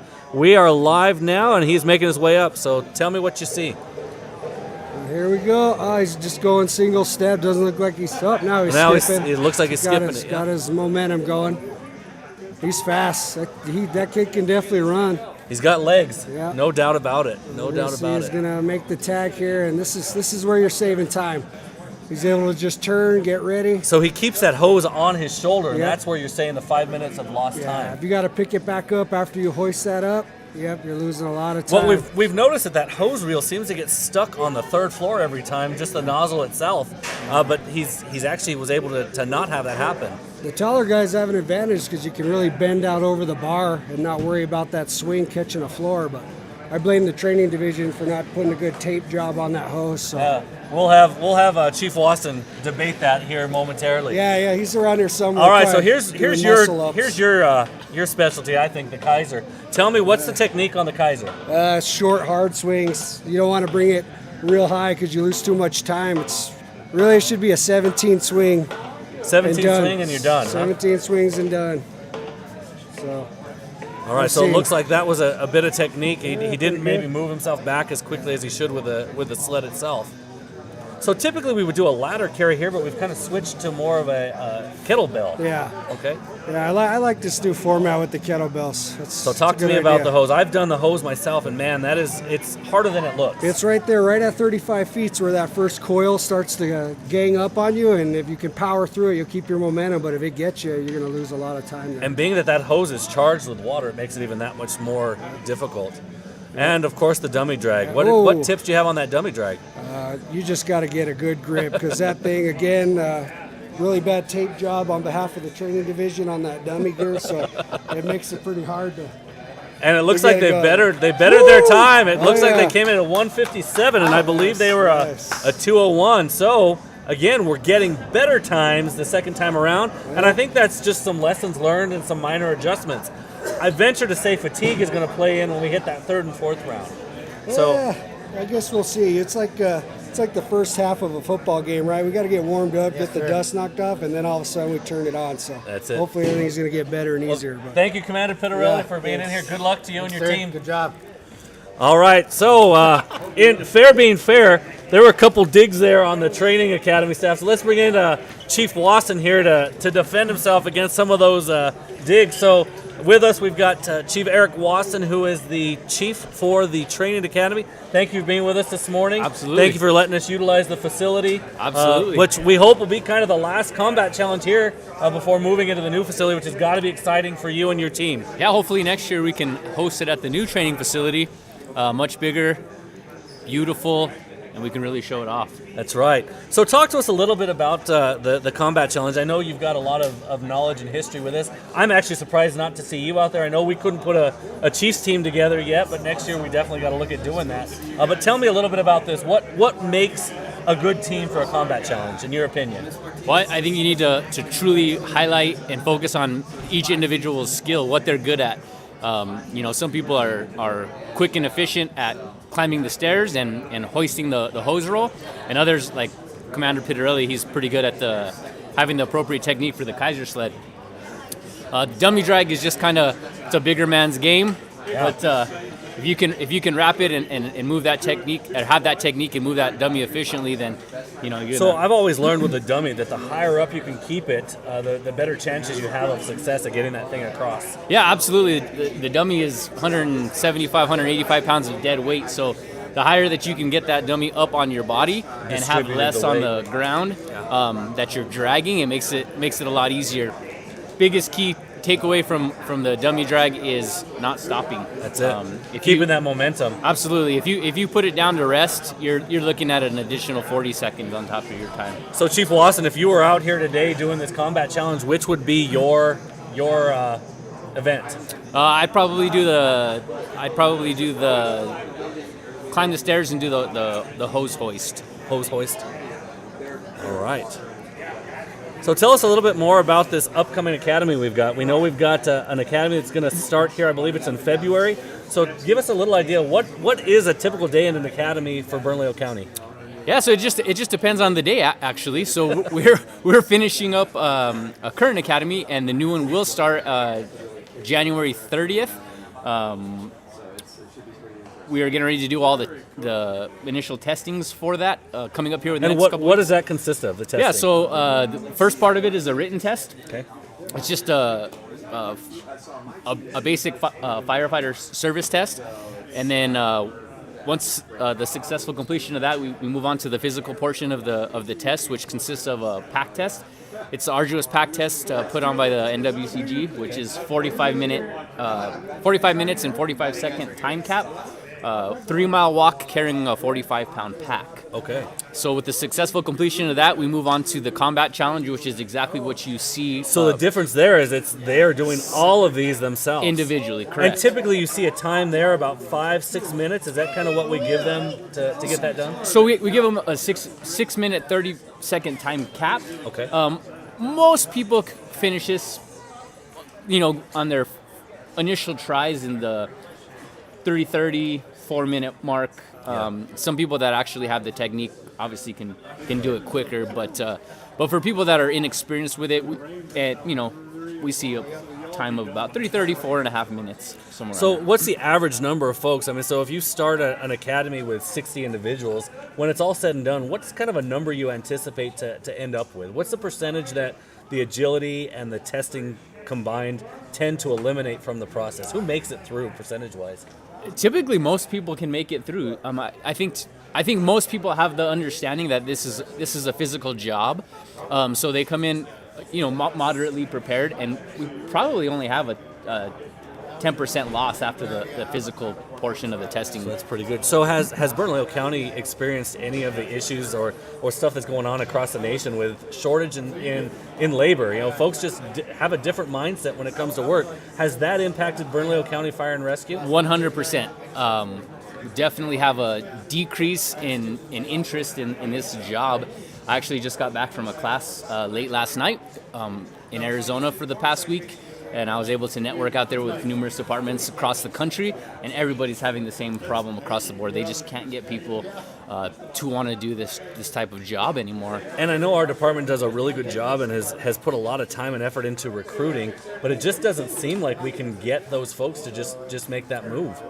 Yeah, I don't know the answer. I wish I could figure out the answer and get more people interested in the actual applying or just seeing what this job entails. I think back in I think years ago, a lot of people knew that this is what they wanted to do, but that's just not the case anymore. So across the country need to figure out how to fix that. We're going to make it work. It's just going to take us a little more time. So as we're talking, we've got our second team that's kind of taken off. And since I've got you here, let me get a little bit of your insight into what you see them doing maybe right or things that they can adjust. So you see they are using the same strategy of keeping someone up there at the top so they don't have to lay that hose pack down. They're doing the hand-over-hand pull, and we're going to get that thing dropped down. So kind of walk me through this part. This is kind of your area. What do you see him doing here that could be different? Yeah, so his objective is he must hit every single step on the way down. That's more of a safety feature, but that is one of the requirements that we utilize to ensure that safety is that on the way down they have to hit every single step. On the way up they can skip steps if they choose. On the way down they hit every single step. Did it very efficiently. You just got to create your momentum in that forward progression, and then just be as safe as possible getting down. And then making that tag, those transitions are key in this type of relay. Right. If we can make the transitions as smooth as possible, that obviously decreases seconds off the time. So now we've got Janessa Ruiz, one of our female engineers, working that Keiser machine. She's doing a good job of it. It looks like she's getting better as each round goes, technique-wise. Kind of slowing just a bit here, and I'm not sure what caused that, but yeah, again, I think with Firefighter Ruiz, or Engineer Ruiz, excuse me, I think if she would have shortened up her chops just a little bit and been a little bit quicker on those as opposed to taking the full-fledged swing, it might have increased her speed a little bit there and decreased her fatigue. So we've got her on the hose drag here, and one thing I know on that hose drag, it's super important to put as much of that hose in front of you as you can in anticipation for that pull once you get about halfway through. And it looks like that may have been a miss on that one, but nonetheless, we got the dummy drag going, and we've got a new individual on the dummy drag. So Ruiz did the dummy drag the last time around. So they switched it up. We're seeing a different person here. And it looks like the switching may impact their time just a little bit. But again, nothing that they can't make up and get themselves ready for. Again, this is a team that was a last-minute entry into the competition. They just entered in today. Okay. I don't know that they were 100% ready to go. What do we have on a preliminary time? Looks like 2:18. 2:18. So that's better. They bettered themselves from what their last time was. So again, we're seeing improvement by both the first two teams out the gate, which is a good thing. And I think we kind of expect to see that because they're changing up their strategies. What'll be interesting is in the third round, does fatigue start to set in? Is this where you really start to see how much the cardio training comes into play? Yeah, I think with that team, I think that they improved their time with utilizing that format as far as individuals in specific roles. I think they should probably keep that, and that would allow them to key in on what they can improve on and improve that time just a little bit more. Okay, sounds good. Well, thank you very much, Chief, for the interview. Chief, We may get appreciate you back over here in just a bit. We're going to get just a quick minute here with Janessa, who just finished up, see what she has to say from coming straight off of the Sounds course. good. Thank you, Chief. Appreciate it. All right, we're going to get Janessa Ruiz to come in here. She's fresh off of the course. Give us a little insight about what's going on Great there. job. Good job on that Keiser. Oh my gosh. Your team picked it up a bit from their last time, it looks like. So you guys came in at 218. You were 224 last time. So Chief Wasson was just saying, and take it as you want, to keep with this layout that you just had, this setup that you had, and just fine-tune it. And he thinks you guys could actually better that time. So what are your thoughts there, Janessa? I think that's so good advice because it's so cold out here and I'm so tired. I kind of have the ability to really formulate an additional plan. We were I think you guys kind of mentioned it earlier. We're a last-minute team that got put together, so we're really kind of getting our bearings as we go along. Yep. But you know, whether we improve or it gets worse, or we come in dead last, this is such an amazing event. It is. For us, for the county to put on and host it and have us here. I mean, this is nothing but building camaraderie and just having fun with our fire brothers and sisters. So from a production standpoint, which your team is doing an amazing job with, what does it take to make something like this happen? I mean, how many hours are we looking at to get everything set up and things in place to pull something like this off? Are you asking in an administrative sense to track the? Just in general, and what does it take, other than the sheer dedication on your part and your team, what does it take in the number of hours to kind of pull something like this off? I would say from inception, from the pre-planning, working with the peer fitness coordinator, the peer support coordinator, and then of course the executive staff, that takes anywhere from 15 to 20 hours to really kind of sit there and go through the minutia of how everything's going to get mapped out, where we're going to be doing the placements, like I was on the phone with Manny the night before until like almost 10 o'clock, like sorting out the last bit of the logistics of all of this. So the pre-plan's pretty long. So who makes up your team? Oh gosh, so majority of the team is made up from Eric Lujan, who's actually producing today.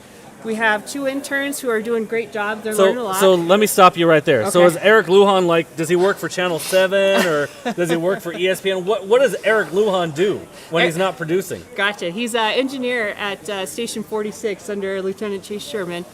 And that's the beauty of this, folks, is that all of these folks are from within our own department and are benefiting from the expertise that Janessa brings to the table from an overall media production type background. So again, I want to highlight that because I think it is extremely important that folks realize that, coming into our department, it's not only about saving lives and extinguishing fires and such. If you have a passion in another area, you can explore that passion within Bernalillo County Fire and Rescue. Whether it's media production, maybe you enjoy water. We've got water rescue team.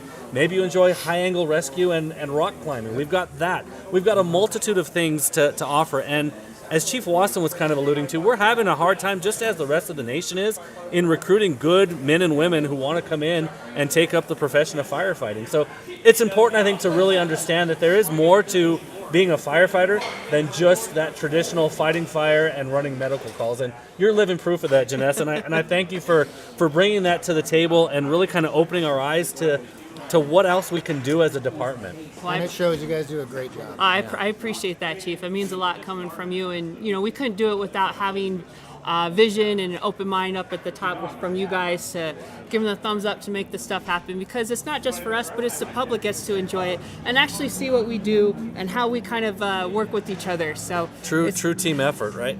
100%. So I'll let you guys get back to it. I got to go do some production stuff, and you guys are doing a great Thank job. Thank you, Janessa. Great job. Good luck going forward. All right, we have got the Wreck-It South team out there. Commander Pettarelli gave us a lot of great insight here. You got to believe that they are going to better their time this time around. They look caffeinated right now. They are doing really good. They made a massive change at the top. They were the only team that didn't put someone up there to do the hose pull, and they did it this time, which that alone should knock off, if Commander Pettarelli is right, about 5 seconds from their time. So they're definitely right back in it again.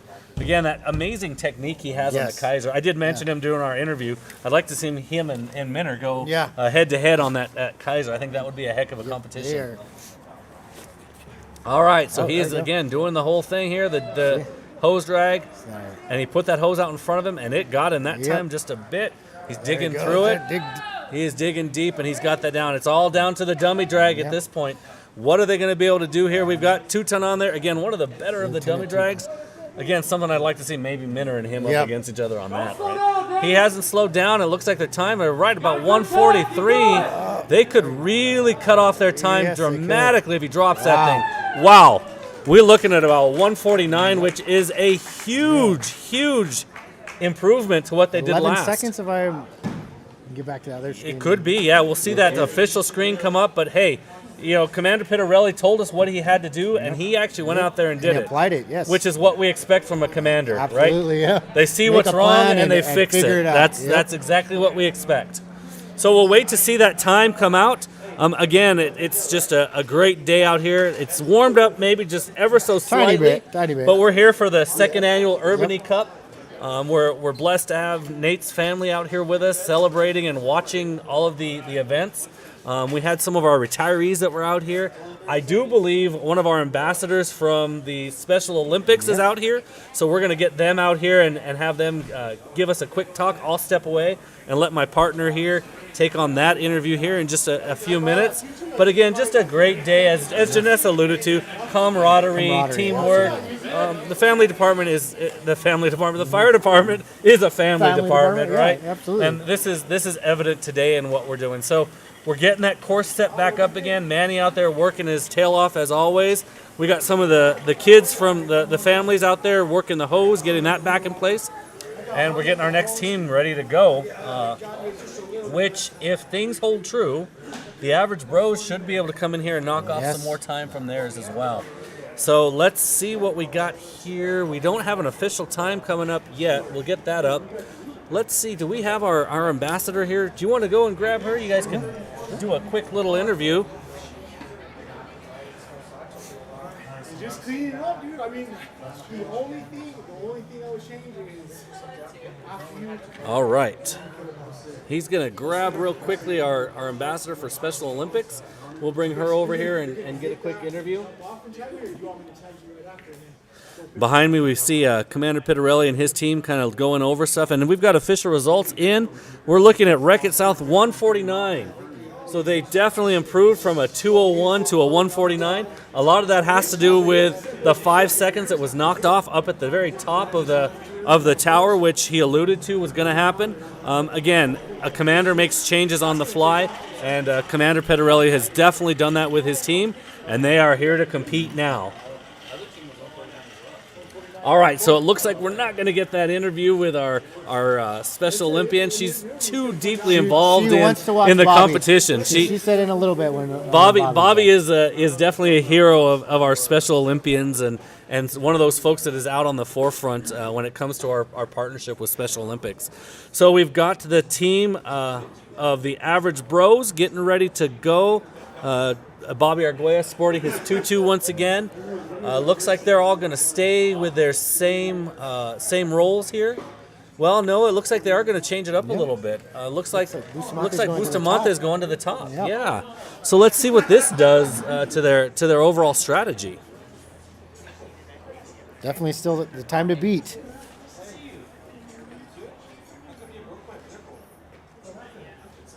Okay, let's see what our time's here.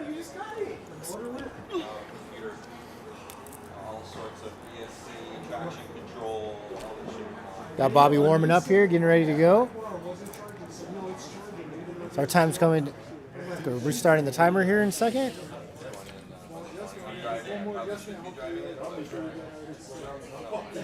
All right, we're at 5 seconds. 4, 3, 2, 1. Here we go. Doing great. Wonder if the tutu has some aerodynamic qualities. You know.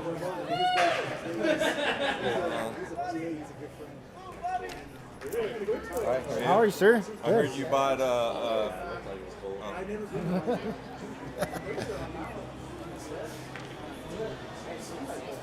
Oh, doing great on that. Oh man, they are fast right now.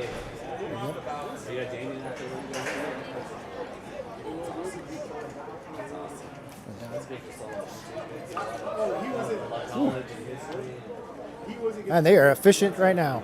Doing really good. So Bobby Arguez is coming down. He's going to hand off. We've got the Keiser going. All right, they're switching things up here.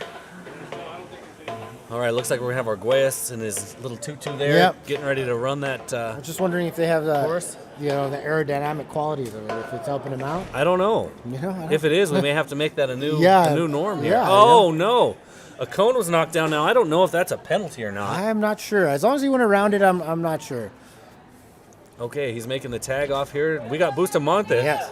Oh, Man, he is. excuse me, on the hose dragon. He is pushing that thing. That is one of the stronger ones. And as they're coming up, they have just a slight incline on that hose drag when they're coming back through. There you go. All right, we got Omar. Okay, so Omar, we're putting the taller guy on it. He is moving that dummy. That is a good He is moving that dummy. strategy. And it looks like their time is going to be a tough one. Oh, wow. They're coming in at 145-ish, wow. yes. Is that a new 145, that is a good time. Wow. They get a penalty for skipping steps too? I don't know. We're looking. down? We did see a see a skip in the step, and we did see a cone go down, but I don't know if there's a penalty for that. We'll have to see. He slipped, is what we're told by the audience slipped. out there. Yes. Okay, let's see what happens here. It looks like 145 is the time. He didn't, Oh, he slipped. He didn't skip. Not a skip. That's the new chant. Skip, not slip. Yep. All right. Let's see what that official time comes back. But Did the tutu get in the way? did the tutu get in the way? Was that the problem? It may have hit the cone. I think that's what happened. May have hit the cone, but It I was wouldn't the want him to tutu. take it off. Yeah, me neither. You know. Leave the tutu on. Leave the tutu on. I think his whole team needs to have the tutus Yes, on. you know. All right, we're waiting to see what those official times come back at, but I do think they had an improvement on their last round. Here we have it. Yes, as we thought. They knocked off 10 seconds from that. 10 seconds. That is amazing. So we saw 11, I believe, come off on the last one, and this is 10 seconds knocked off of this one. So our teams have definitely come to play. Now they have the time to beat. 145. They're making the adjustments that need to be made. Again, I think it's going to come down to that third round and fatigue. Is it going to set in and take them out? At this point, it looks like they're getting better. Maybe their strategies are paying off. So we'll see. So definitely the team to beat right now as we look at it. We got our next team getting ready to go, which is going to be our defending champions, right? Yep. The last team, which will wrap up this next round. I'd like to tell Angel hello. He's one of our engineers that retired from our department. He just said he's watching our live stream right now. All right. He's back in Texas. So, hi, Angel. Hey, good to have you on there, little buddy. Yeah. Hope all is well. Yep. You know, this event wouldn't be possible again without all of the dedication of our men and women, but also some of our sponsors out there that have given to our department to help with some of the prizes. Starbucks, TLC, and Firehouse Subs that have graciously donated to today's event to help make this happen. All right, we've got this next team getting themselves ready to go. Again, this is the team to beat by time, and they are the defending champs. Yep. So we've got the team of Minner here and Bobby Egan and John. So we'll see what they're able to do here. Will they stay with the same strategy? I think that's the piece that remains to be seen. It seemed to pay off earlier for them. You're right. I agree with you. Now they're going to have to figure something out with them being 4 seconds behind. So let's see here. The best time that was turned in last time was 1:49. That time itself has been beat by the Bros at 1:45. 1:45. So by about 4 seconds. There. Yep. So They're going to have to. it's going to be interesting again to see if this team can knock off their time and do it enough to be able to be the leaders still. Going into the third round. And we're doing 4 rounds today, is that right? 3. 3. So it would be the third and final round. Yes. So the round that counts the most. Yep. All right, it looks like everyone is getting themselves into place out there.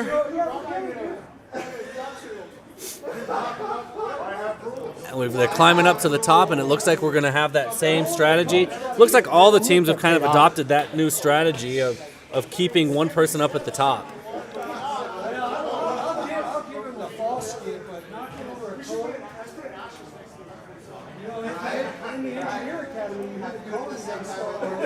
right, those of you tuning in, thank you for joining us this morning for the second annual Nathan Urbany Cup.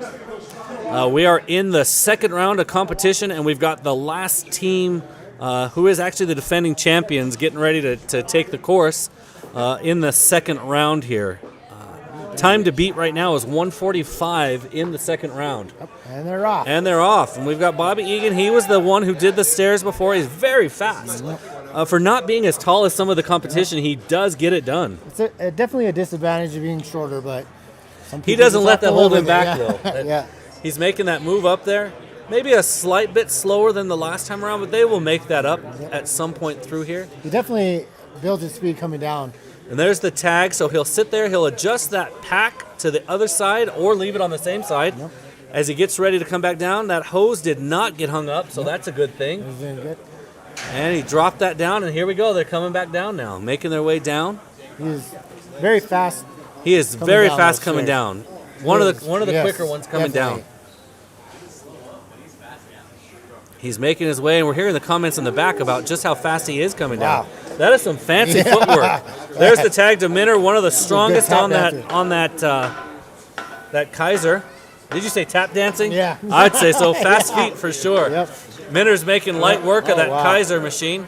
For all, And he is about off. So Commander Pittarelli said about 17 strokes to get that thing Wow. back to where it needs to be. We'll have to count that the next yeah, time. we'll hold him to that. We're going to hold him to it. Yep. All right, we're getting ready to make the tag off here to John, who's got nothing but sheer strength in Yep. that lower body. Look at the run on that. Yep. No, it didn't even affect him. It didn't Didn't look like even slow him down. Now, I don't know who's going to do that dummy drag, but I'm assuming he's going to. Yep. No, we got. Oh, we got Minner back. Of Yep, course, right? yeah. Who else would you Yeah. put on that? You're not going to change that strategy. No. So at the half point, they look to be able to take the lead. Yes. If he can drop that thing down, they should be in at about 142, which would be the fastest time. Wow. And it is true, 142. Great job. 142, time to beat, Time second to round. beat. I'm There are the telling you, marbles. man. There we go. These defending champions are here to win it. They want to be on that trophy once again. Yep. Ladies and gentlemen, going into the third round, we have got some competition set up. Definitely got some competition set up. All right, there it is, taking a look at it. We got the Urbany Cup here. If you can see it when we come back to a live feed of us, you'll see that Urbany Cup. We've decided to put it right here in the middle there. Yep, you can see there's where- and you can see there where the team is at with Minner and team. Will they get that will they- plaque on there again will a they do it second again? time? That remains to be seen. They definitely have come into play. Yes. Definitely come to play. All right, we're going to see if we can get an interview going here. Do we know if our Special Olympian wanted to interview now? I'll go check. Let's see if we can get her in here, and I'll step aside and let Harris take over on the interview side of our Special Olympian. He's definitely tied deep with the program and has that relationship. So again, the time to beat is 142. They knocked off a good amount of time, as have all of the teams going into that second round. What will be important to see now is this third round, and how big a role does sheer fatigue play into all of this. That's going to be the tell-all. Will fatigue be something that plays into all of this? We'll see what happens there. So we're getting our course ready, inspecting it, making sure everything's where it needs to be, that there's no safety issues out there that someone could fall into. We got one of our crews that are here watching, getting ready to head out. Thank you guys. Be safe out there. And we're letting some of those South Valley crews rotate through to kind of cheer folks on as they're in the middle of running calls and doing their normal daily job. We've got Gary and Manny out there, again, getting that course ready to go. We'll be starting off that first round with our threat level midnight team, and they are going to get ready to kick off. We're going to get ready to switch things up here and let some folks come in here and do the interviews.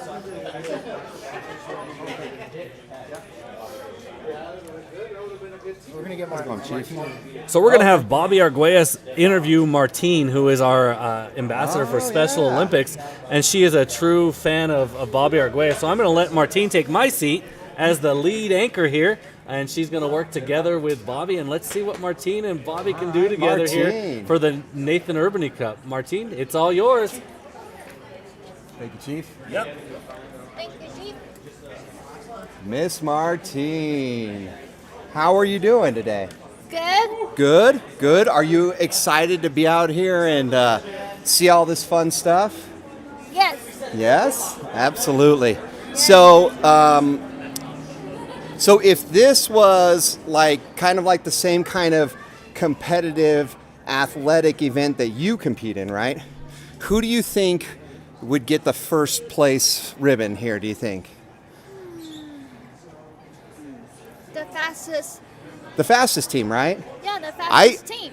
I would just give it to the average bros, but I'm biased because I'm on that team. He's on their team. So That's not fair, that's right? not fair. That's not fair.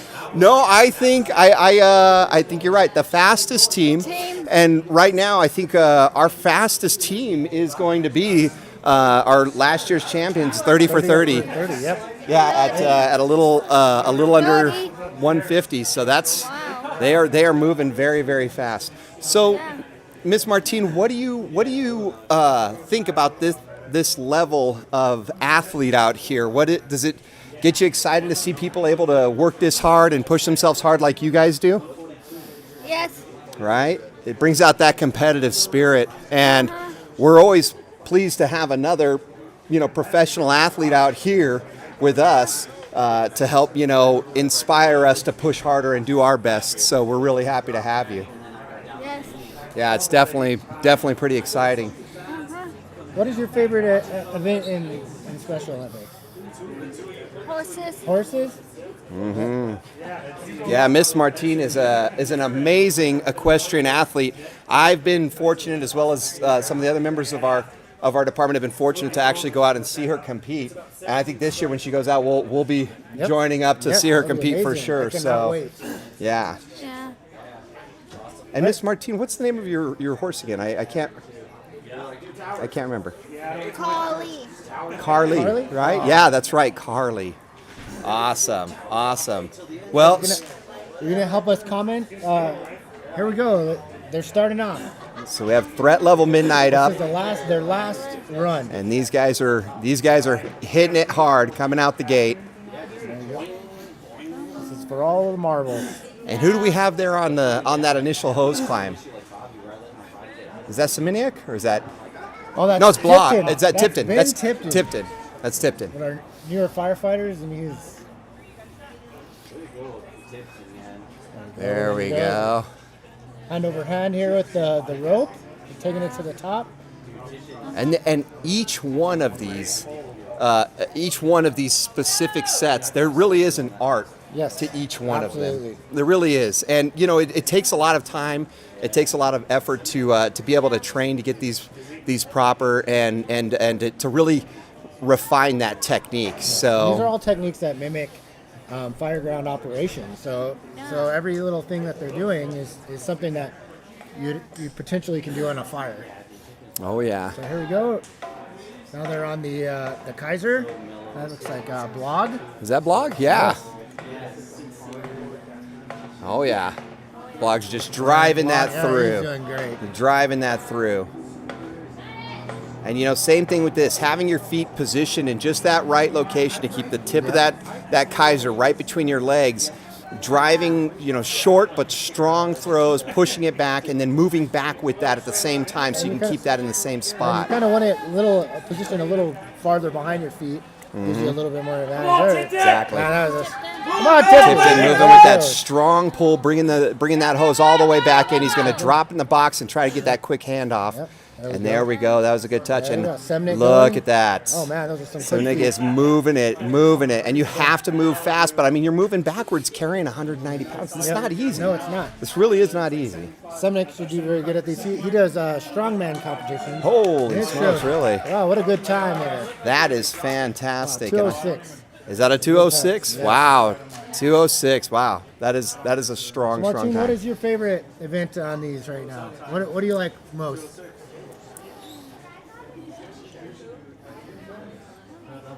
Do you like the I think rope, the stairs, or the sledgehammer? What's your favorite one? The still. The stairs part? stairs, Yeah. And that is it's tricky because those stairs you can do a single step or double step going up. You have to hit every single step on the way down. But the thing is that it really is interesting to find that stride and learning how to get to the point where you can get into it, grab that handle, pull yourself up as you're going along too to kind of help those legs out, because you're really just pumping those legs super hard. So it really does take its it takes that intense cardiovascular training to just push and keep going past that. So it really is pretty interesting. But yeah, that's one of my favorites, but that's because I enjoy running now. So yeah, I enjoy running now. So that's why I really enjoy that part of the competition. But almost every single one of these movements is really a short, intense little workout of its own. So. And like I was saying before, when you first get into the fire department, when we do this, you're doing all these by yourself. Yeah. So you don't have a team. You have to do it all by yourself. So it's very taxing and arduous on the body for sure. Oh yeah, and probably quite almost impossible to really pull in the times that we're seeing here. I mean, this is very much a team effort to get to these times to where they're at. I think if you were to Bolt or something like that, you might be able to do it. Yeah, right. If you were that crazy Olympic athlete, but I think most of our members, you have to get this done in at least 6 minutes or less. But I'd fair to say that most of our members can probably easily do this in maybe 4 or 5 or less. I mean, it's and we've seen people get times down into the low 3s. So it's not like it's an impossible measure. Yeah. But it is pretty difficult. I know it can be very taxing. So yeah, this is dang. So we got our productions crew coming up here next, and that is the it's the Cool Arrows. The Cool Arrows are going to be coming up next, and these guys are they're living up to that namesake, right? They're cool, and these guys are just straight like an arrow out the gate. Moving and they're going to pump those legs, get everything going as fast as they can. It's pretty awesome. It's pretty awesome. So we're excited to see the time that they put in this time. I'm sure they're going to put on an amazing show. Yeah. What do you think about the trophy there? Oh yeah, let's take a look at that thing. Wow, it is big. Right? Yeah, it is big. As they win, if every year they get their name put on it. Pretty cool, huh? Right. I'm sure you have plenty of trophies at home. Yeah, that is one heck of a trophy. And the bragging rights, right? The bragging you gotta rights. enjoy that bragging rights. The ability to say, hey, we came out here, we worked hard at this, and we just knocked it out of the park. I mean, that really has to be worth something on that. And I think this year, who knows? There might be something else in store for the winners. Some prizes or some. You did great cards, or you did great cards. I want a sticker. Congratulations. I want a your number one sticker, even if we don't make number one. Right? I think I might have something for you. Okay. I want to get some of that for sure. Yeah. So we got some little. We found your box of goodies. And there we go. There we go. Your little hands. Yeah, you got to have the little hands. The chief had some fun with these. I had the feet. It was kind of hard. Yeah. You'd have to put on a whole show with that together. All right. We got the Cool Arrows getting ready. Nice. Well, Miss Martine, I think I'm going to step out and start getting prepped for the next round. I think the chief's going to jump in here. So I just want to say thank you again so very much for coming out and being a part of this with us and inspiring us. And thank you for the opportunity to sit down and talk a little bit about your stuff. And we highly encourage anybody that can attend any of the future Special Olympics events. And so Special Olympics New Mexico, you can find them online and through social media. Anybody that wants to go out there, check out any of the events they have coming up in the future. Who knows, you may see us out there showing support and the opportunity to come out and support Olympic athletes just like Martine here, who work really hard to perfect their skills. So if you get a chance, come out, show them some support. They'd love to have you. Definitely a great cause. Thank you again, Mr. Bryan. I appreciate it. And as always, Miss Martine, it's a pleasure. I'm signing off. Thank you, Martine. Appreciate it. Yep, we got to get it arranged, so we'll work on it with Bobby. Rob, we got to get her the firefighter of the day. We said we'd have her as the firefighter of the day. Oh, there we go. Cool Arrows are starting off. Hi, sir. You'll work it. We have Janessa Ruiz heading up, making some good time. All right, always a great chance to get to talk with Martine from Special Limits. Gotta love Martine. She's by far one of the biggest fans of firefighters. Yes. All right, so we are off again here. This is the Cool Arrows. The top there. Is this our first team in the second round, or second? I believe this is the last round. Okay, it just started with this team. I believe so. Okay, so they changed the order a little bit on us then. I'm trying to. The Cool Arrows are running this thing. No, this might be the. Oh yeah, they already went, didn't they? Yep. Okay, now we got ourselves figured out again, Yeah, right? yeah. I think so. We'll see what happens. All right, we got Janessa Good- switched good it up, time and there. she ended up doing the hose this time. They got Phil Sanchez looking like he's going to run that Yep. Keiser. One. Ah.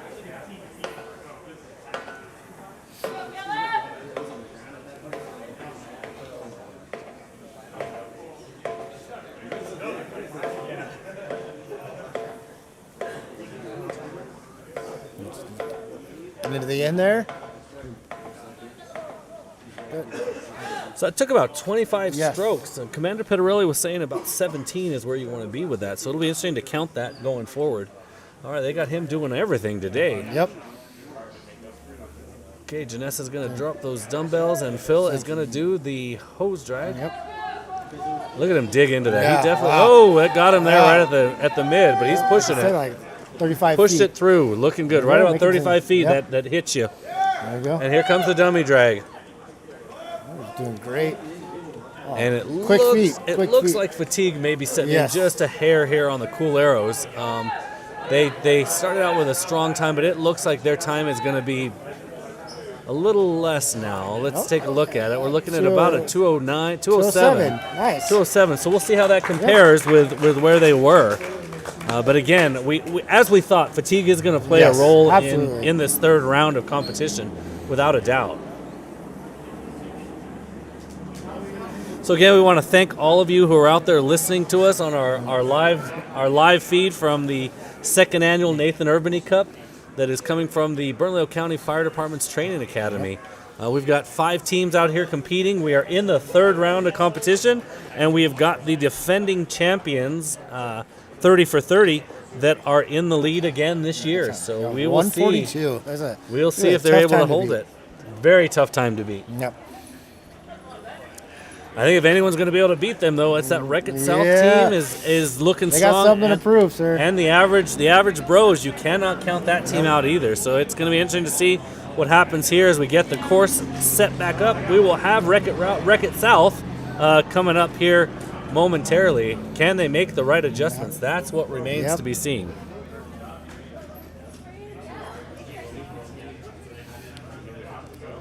Starting to warm up just a little bit. We're seeing the sun behind some clouds. I can't say that my nose isn't still Yeah, I running a know. little bit, though. All right, we've got those There we official go. times in. So it 207. looks like they were... Now they improved every time. Has improved their time. So They now did. we're down to They did 207. improve. 207. So they went from a 224 to a 218 to a 207. Yeah, they're not bad for not being prepped Yeah, for this, exactly. right? They're Great definitely job. improving. So right now, going into the third round, we still have Threat Level Midnight at 206 with the lead. Their best time was 157. So they did fall off just a little bit. And again, it makes you wonder, is it fatigue that is kicking in? Although that doesn't seem to be the case for the Cool Arrows. Nope. They seem to get better with improving time. Yep. So we have the 30 for 30 also going from 149 to 142. Will they continue to go down? Yes, How we'll much see. more can you I knock don't know. off of that? I don't know. We shall see. But don't count the average Joe. The average bros and the tutu with Bobby Arguelles on that team. So yeah, I think we got a good wrap up getting ready here on this final round. Again, we are here at the second annual Nathan Urbany Cup, and we're fortunate to have Nate's mom and sister and son all here with us, and we're hoping that his mom Melissa will present the trophy to the winning team this afternoon as things kind of come to a close, and see who that trophy ends up going to. Yes. That's a little hard to even place a bet on this one. Yeah, It's going to be a little too close.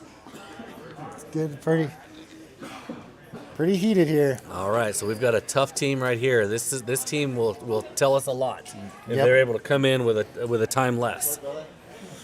And are they going to stick with the same type format? I believe that to be true. I think they'll have the same folks Santos doing the starting same. off again. Yeah.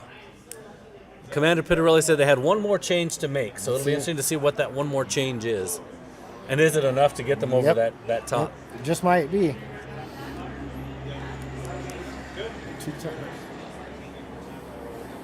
So again, we want to make sure that we thank our sponsors for today's event, Starbucks, TLC, and Firehouse Subs. And of course, we couldn't do any of this without the support of our county administration, our county manager, Julie Morgus-Baca, and our commissioners. Definitely helped to make things like this possible. Here we go. There we go. And we're off. Santos Baca is going up the... Santos Baca. Oh, my goodness. I just called him after one of our former chiefs. Yeah. Isn't that crazy? Santos Aragon is making his way up the steps here. He's looking good and strong. A little quicker than last time. Does look a little quicker. And they've made the tag. He will make the adjustment, turn around. He's going to keep it on the same shoulder for the descent. The hose is being pulled up one hand over hand. It didn't hit on anything. That did good. Very clear and clean. And he's coming back down. Doesn't quite have the foot speed of Egan, who is just phenomenal. Yes. But it's fast nonetheless. Yeah, he's doing fast great. nonetheless. It's looking really good here. They're looking like to have a good time. Now let's see how many strokes it takes to get that Keiser back. It's almost like a Tootsie Roll pop. Yeah, exactly. All right, we're going to count that secretly here, and we'll see what that comes out to. He did say 17 was the measure. We'll see if that does hold true. He's driving that thing back like nobody's business, though. I'll tell you that much right now. 20 hits. 20 hits on that Keiser. 20 hits. Oh, and we got another cone fatality out there. Yeah, that cone is just... It's not going to count for any point deduction. That's two of them now. I don't know if that counts against them, but they've dropped those down, and we're doing the hose. We've got Pittarelli on there, and that hose is a tough one. And he's pulling right on through that thing. Yeah, doing great. And he did great on that hose drag. Definitely did great on that hose All right, drag. we have 2-ton doing Here we go on the 2-ton. Yep, and we're at a minute 30. Oh, man, he is pushing quick. it. If he stays at this pace, they are going to be right up in there. Oh, man. They're at going, 138, 139, 140, 41, 143, 144. So not quite going to be enough, I think, to get it. But 144. That was a heck of a try. That was a heck of a run. We'll wait and see what the comparatives come out. I don't remember exactly what the time was the last time around, but man, they gave it their all. Yes, they did. Definitely gave it their all. And we've got 2 teams left. Is that right? I believe so, yes. We've got the defending champs and 30 on the 30. average bros. So this is going to be interesting to see what it comes down to. We'll wait for that official time to come through. Looks like 144. We'll see how that places amongst all of the rest. And that was my question. Are we going by the quickest time, the average time, or the fastest time ones? I don't know. I really don't know. I would think you'd want to do by average times, but I'm not positive how that's going to work. We're going to have to get that question answered. Yeah. All right, so for the Wreck-It South team, of course, they improved. 201, 149 to a 144. Wow, they're getting better. They came down to a 144. That is some improvement again off of that time. So they're currently, if we're looking at where we're at just on the last minute times, they're sitting in second place, I believe, right? Yeah, they're right behind the... no, they're actually in first place right now going in on this third round. The Wreck-It South? Yeah. No, we got 142. Well, 142 is not on the third round yet. So if we're going by rounds, right now that Wreck-It South team is leading the third round. Yes, sir. We'll have to clarify that if we're going by average time. let's figure out where that's at. If that's truly what's happening or not.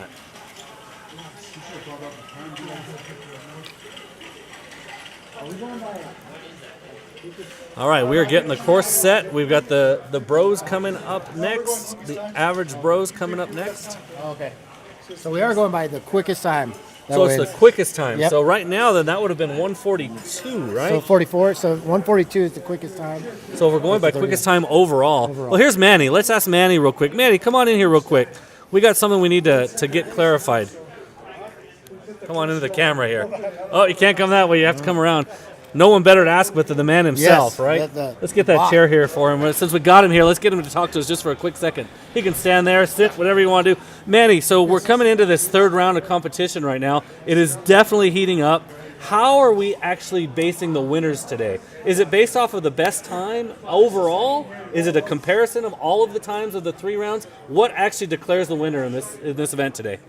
I'm glad you asked that, Chief. So yes, it will be an overall best time. So depending on what each team scored on each round, their best time is going to place them our first through 5th place finishers. Okay, so it is best time, and it could be any round that they showed that best time. Absolutely. So I think right now 142 is the time to beat, which is the 30 for 30, our defending champions. Yes. What do you think? Are they going to hold that?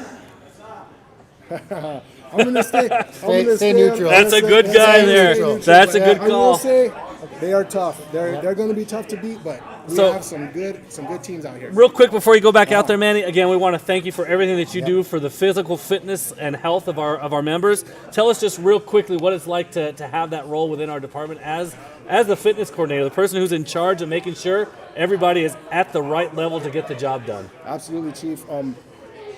It's for things like this, Chief, so we can go out, we can show the public exactly the types of things we do on a daily basis and what our job entails. And as people would witness here today, it's definitely nothing easy. You know, our jobs are very physical, they're very demanding, and so it's my job to make sure that all of our members are staying on top of that level of fitness, that health. You do a great job of that, man. You couldn't thank you enough. Get back out there and keep officiating, Thank you, man. guys. Thank you. A great individual. Manny has been our fitness coordinator for the last 2 years now, and he just does a phenomenal job of making sure that our men and women have everything they need to stay physically fit. You want to talk about a fit person? That guy is fit. There is not an ounce of fat on that guy. I know. Yeah, definitely. But again, just a great all-around individual, and we're thankful to have him and his expertise on our team. All right, so we're getting ready to go with the bros, the average bros, headed up by Bobby Arguelles in the 2-2. Let's see how this team does. Yes. They could pull this thing off. Again, so now we know it's going for the best time. So some of these teams know already that they are not going to finish in the top. So this is... It's going to come down to beating a 142. I believe 142 is the time to beat. Bobby's really moving himself up those steps today, and that 2-2 is not weighing him down one bit. No drag on that. Not at all. There you go. All right, let's see if that hose makes it up nice and clear. Hand over hand here. Oh, we had a little bit of a hiccup there, but he made up for it. He made up for it. All right, he's making his way back down, not to skip a step coming down. Good job by Omar getting that rope up there. That was a good run. Yes. You can tell the crowd's getting into this a little bit more as they know we're in that final round. These guys have got to turn in the best time. And again, that time right now is 142. Do they have it in them to make that happen? Oh, and we have got the hose pack stuck to the 2-2. Yeah, it didn't stop him at all. He doesn't have a 2-2. He's got a tail down, too. He had the got stuck on his air pack there. All right, there's the tag. Wow, what a nice tag. He almost took that cone out with that 2-2 again. He's making his move as cute as ever. Yeah. His little colored 2-2 around. He's dropped down those. He's making the tag off to Bustamante, who is a powerhouse on the hose. Look at that dig. Sheer dedication. He is pushing everything he's got to get that thing up to the top. And now that final drag. And here we go on that drag. They're making great time. They're in it to win it here. This might be the win. We're at 130. They are definitely there. Seconds. They are definitely there. If they can get this thing dropped here in the next minute, they are on it. 137. 137. Wow. Holy moly. That was amazing. I don't think I saw that one coming. I did not see I did not see that one coming at all. Wow. You know what we should have asked when we had Manny here is, what was the time to beat last year? That is a good question. We're going to have to find that out. Wow. Wow, that was a heck of a run. What was your best time last year?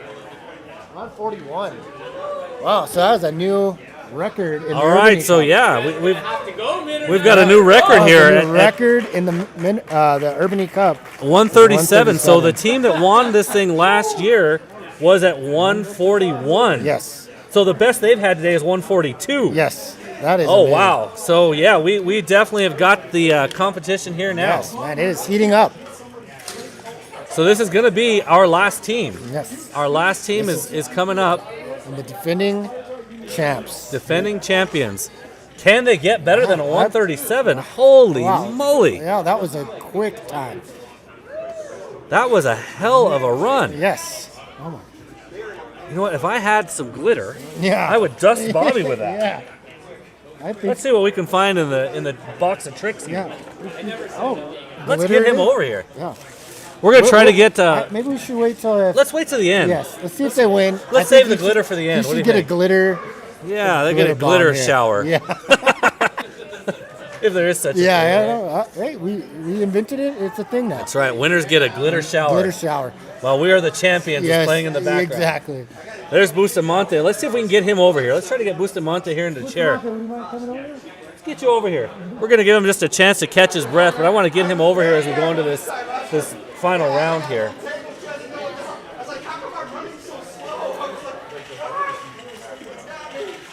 Nothing better than to get some ideas directly from those who are actually in the competition. We engineer Bustamante. Oh, see here. All right, he's fresh off the course. We've got Engineer Bustamante. Tell us about that. Wow. time. Wow. 137. So the time to beat last year to win this whole thing was 141. Oh, was you it? guys just did 137. Yeah, a new record in the Urbany Cup. How's that happen? What adjustments did you guys make between the second and the third round to make that happen? Nothing. So we just changed who felt more comfortable on which equipment. So we just kind of did that, and then we just knew it was our last run, so I told them only everything. That's it. So what do you think the tutu has to do with this? I mean, is that bringing you guys a little bit of something? That's a morale thing. It's a morale thing, absolutely. morale, Hey, it looks good too, Why right? don't you have a tutu on? Yeah, no, because I don't wear tutus. I have short shorts. Oh, There you so go. cold for that. Yeah. So as we look here to this last team, the 30 for 30, which are the defending champs, we got Egan, and you and I were talking just a minute ago about how quick he is on the decline Yes. from that tower. Yeah, and he makes up His the time. legs just move at a pace I haven't seen before. Yeah. You're fast, but how much taller are you than Egan? Yeah, I don't know. Quite a bit, I think, right? But this guy, there's something about him when he comes down those steps. His feet just move faster than what I've seen. So Yeah, he's good. If you don't mind staying here and watching this with us, because you are expert at the tower climb, which I know you did a lot of them probably during the academy. Yeah. Tell us kind of what you think and what you see as he's making his way up there, if you don't mind, just kind of being I'll one of those try. experts on it. Yeah, I'll try. We've got their other guy up at the top, John up at the top, getting ready to have the pulling of the hose up there. We're waiting for the countdown to come on the clock there, and it looks like Gary has pushed it. Well, has he yet? Yep, everything's in place. We're in the third round. This is the last team, so this could be for everything 10 here. seconds. Here we go. This Here is we the go. Final for all the marbles. All right, we're Here we go. at 3, 2, 1, and we're off. Here we go. Let's The see what they last can team do in the here. final round of the Urbany Cup. So I like how he just throws on his shoulder and uses both hands on the rails. That kind of helps you pull yourself up and keep that momentum. Yeah, definitely. I learned I didn't do that on mine, but Now we know, right? There's another technique. And to each their own on this, right? Yep. Everyone figures out what works for Has them their, best. their own strengths for sure. So again, as he goes up, it's not as impressive. When it's impressive is the speed he uses as he's coming back down. Yeah, see it. If my feet went that fast, I'd fall face first.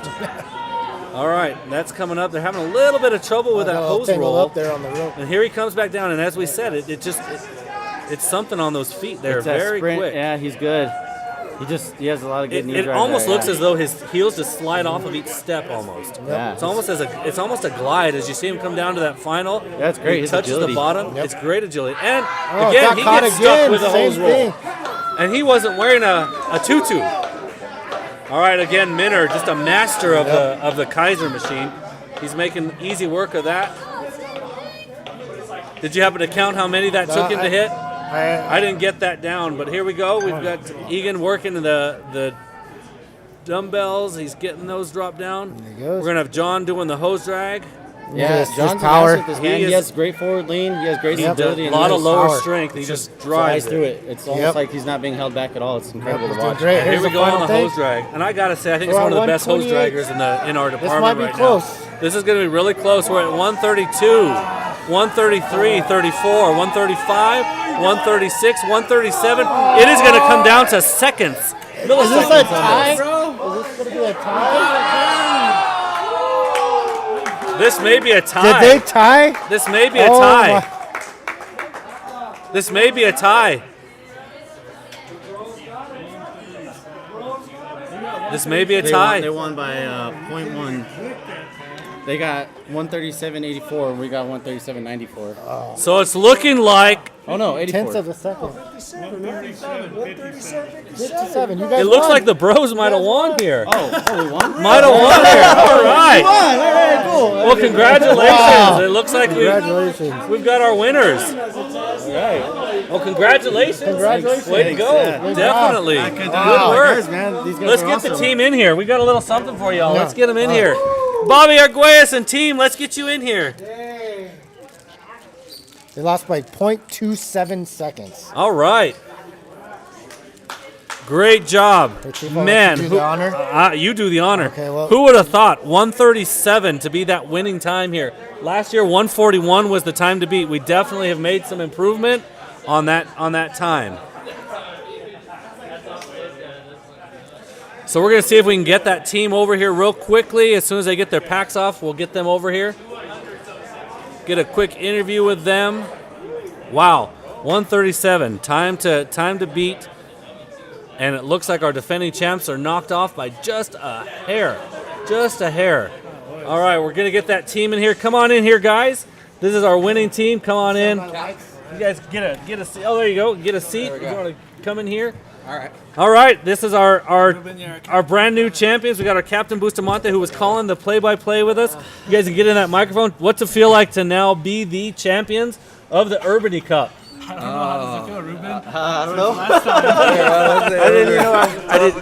I didn't even know I won. So I mean, I'm not the captain of this team. Bobby is, man. He coordinated everything. Bobby's. Oh, a little glitter party. Woo! All right. So again, you guys came in and won this thing with a time of 137. You realize last year's time for that Urbany Cup was 141. So you have really set the bar for next year. So what do we expect from this team next year? Will they be back to defend? Well, it's funny. Well, we have to at this point, I guess. Right? Yeah. We absolutely have to. Each day too, we all got a call asking if we'll be like alternates for the cup, and we're like, yeah, sure, why not? So we didn't even know we'll be working together until. This was all product of Manny. So That is awesome. Well, congratulations, guys, and soon enough we'll have the presentation of the trophy, which I believe Nathan's mom's going to present that to you guys, which is a great honor as well.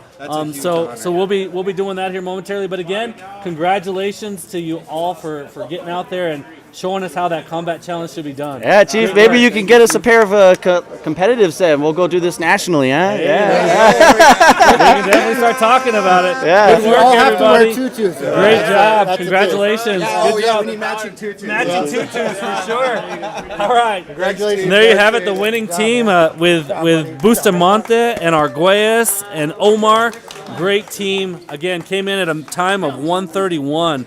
So we'll have the presentation of the trophy done here in just a sec by Nate's mom, Melissa, who's here, and his son, Gabe, and sister Courtney, who are all here today. But again, just a great day of team building, camaraderie, A lot of and camaraderie. overall family and memory, right? Yes, absolutely. That's what it all comes down to, is remembering a great individual who meant a lot to the members of this department, and a great way to commemorate his memory here. Again, a special thanks to my co-partner here with me. First time getting behind the microphone. Yes, sir. Just took on the role as a member of the Public Information Office. So we're looking forward to all that you bring to the table here. But we baptism by fire, right? Yes, Get you right on the exactly. microphone right Wow. away. I'm looking forward to it. I'm really excited. Yeah, So thank you. And again, Janessa and her team, we couldn't do it without them to be able to bring this live feed. And again, our training staff here at the Academy for allowing us to utilize the facility in the hopes that next year we're doing it from a nice, brand new, spanking new facility. So We'll get us a little heated area. we're going to be turning this over, I think, to Janessa here in just a second, who will be doing the presentation of the Urbany Cup. So Nate's mom and family will be presenting that trophy to the family. So we'll get all of that ready to go, but she's going to lead us through that part of the show. But again, it's been a real pleasure getting to be here with all of you this morning. I hope you enjoyed our live feed. Make sure to get on there and like our page and share it. and anyone who's looking for a career in firefighting, Bernalillo County Fire Department is looking for good men and women to get in here and call this a profession. Again, we look at the times that are up there. The time to beat today for 30 by 30 was 1:37 and some seconds that actually split them from the defending champs, 57. the Average Bros. So 0.57.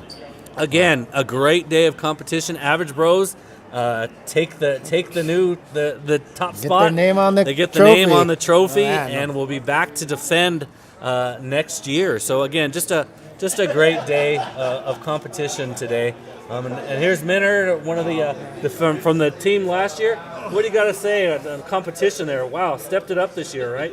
You guys lost by seconds this time. We need to look at the replay, the time replay, but they did good. Ruben called out his time before he went, and he beat it. So There you that's go. all they had to do to do it. Great. Well, again, congratulations to winning it last year and hanging right there to the very end. We look to good things for you guys again next year. Yeah, we'll be back next year. All right. Good job. Thank you. All right, and we're going to keep things going here. We just got a quick little interview with Minner. And we will see. I don't know if Nate's mom's willing to do an interview with us. I don't know that she would be, but it's worth asking. Okay. If you want to ask, Yeah, she just wants to say a few words.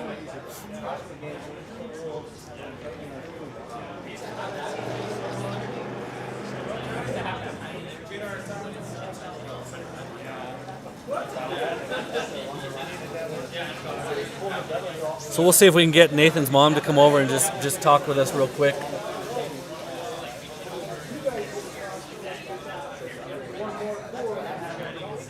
All right, so we're honored to have Nathan's mom, Melissa, joining me on the mic today. Obviously, my sister-in-law as well. So, what do you think about today's event, the second annual Urbany Cup? Well, I'm honored to be here. It's been really exciting. I love seeing the competition. Obviously, we're a very competitive family, always have been, and seeing the firemen out here still honoring Nathan. So. Absolutely, and we've been talking all morning about Nathan and what his memory is to the department, the role that he played, and just the legacy that he's left. He was with us in the department for about 3 years, and he's left a legacy that many who have been here for a long time will never be able to leave. How's that make you feel? Nathan was an incredible person. Definitely an amazing person, and there's no words to put into that, and I think that's evident by what's gone on here today and the fact that the department just has really worked hard to keep Nathan's memory alive and doing something that Nathan would have loved. Had Nathan been out here today, he'd be right there in the top of the competition, and we were talking about that, just the sheer strength and what he brought, the will and determination that he brought to our department. So again, we thank you for being out here and recognizing our efforts to keep Nate's memory alive and everything that you do behind the scenes to help with that. So Thank you, and thank you for sharing him with us. Thanks, Melissa. And Melissa will be presenting the trophy here in just a little bit to the winning team. Again, just an amazingly strong individual. And again, as a brother-in-law, just love her and love Nate and everything that he is and was to our department. So great way to keep his memory alive, and difficult thing for Melissa to do, but again, part of that healing process too, I think, as we start to look at things. So again, a great day from the Bernalillo County Training Academy. We're starting to get everyone all gathered up for the presentation of the trophy, which will be done again by Nate's mom this year to a new champion team. Yes. The 30 for 30s, which we learned that they were a last minute entry. The Average Bros. The Average Bros. I'm sorry, I keep going back to last year. Yeah. The Average Bros, who we learned were a last minute entry into the competition this year. So we're about to get that signal from Janessa that we're going to sign off from our end, turn it over for the awards presentation. Again, we've got awards that are being presented today by our sponsors, Starbucks, TLC, and Firehouse Subs.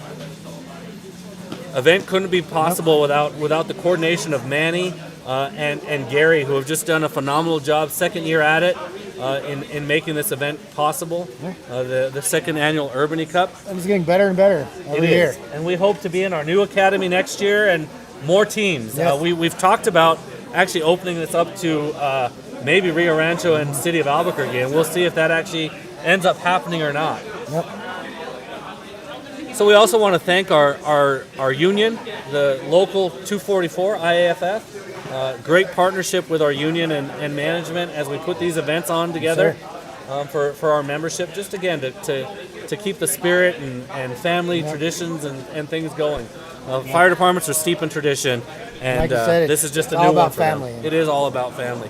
So again, it's been a pleasure being out here. If we don't get a chance to come back on again, we want to thank all of you for joining in and watching. We want to thank everybody who came out here today to make this event possible, from the participants to the fans to Gary and Manny for putting it all together. Again, another great, well-rounded event. Our ambassador from the Special Olympics making an appearance here. So we're going to turn it over to Gary and Manny, I believe, to present the trophy, the Urbany Cup trophy, to the winning team. Awesome. Congratulations.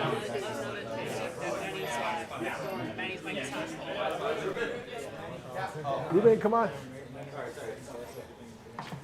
Okay, everybody, listen up for a second. We're going to present the awards for the winning teams. So, first of all, thank you all for being part of this today. It's been a job for Gary and me to just try to get enough teams to do this. We're really hoping we could get more teams involved next year. We need you guys to spread the word. I'm thinking you guys had a good time. It's fun. It's fun. It's competitive. It's a good time. A good way to bring the family out and just have a good time. So, that being said, you guys all did awesome today. It was a great showing by everyone, and what I want to focus on now is the reason why we put this event on, and that's to honor Nathan Urbany. Nathan was a stand-up person, a great firefighter. Just an all-around excellent person, and so we have Nathan's mom here. She's going to present the award to the winners today. We're going to start it out by going with the 4th place team, and we do have some prizes here. So 4th place team, that is Threat Level Midnight. Gentlemen, go ahead and come up. Gentlemen, just a little gift card. Thanks, guys. Thanks for coming out. Hope to see you guys do it next year. You will. Okay. Absolutely. Awesome. Okay. Good job. 3rd place team, Wreck It South. Wreck It South. Good job, gentlemen. Way to represent. Good job. Where's Tony? Okay. Okay. Good job, guys. Okay. And for the dramatic finish, and the 2 teams are champions from last year, who, they went to the very end, and this came down to, 300ths of a second, basically. 30 for 30. Good job, guys. Come on. Way to represent. Good job, Will. Good job. Good job. Hey, I'm sure we'll see you guys back. Try to get your trophy back. Good work, guys. Excellent. And I'm just going to say, so for the winning team, it's kind of funny. These guys had no idea they were doing this. As of 3 days ago, they had no idea. We had several teams have to drop out early last week, and I was scrambling. I was like, I need to get more teams. I called Omar. He said, you know what, I'm on board. He was originally with the team, and those guys couldn't do it. Ruben, I called Ruben. Ruben's like, yeah, man, I'll do it. And then, of course, Bobby, our PIO. Bobby was gamer from day one. So we got them all together, and man, talk about an awesome triple threat right there. They did awesome. Good job, guys. Congratulations. Good job, Ruben. Good job, Omar. Here you go, guys. We're gonna present the trophy. Here you go. Nathan Urbany's mom.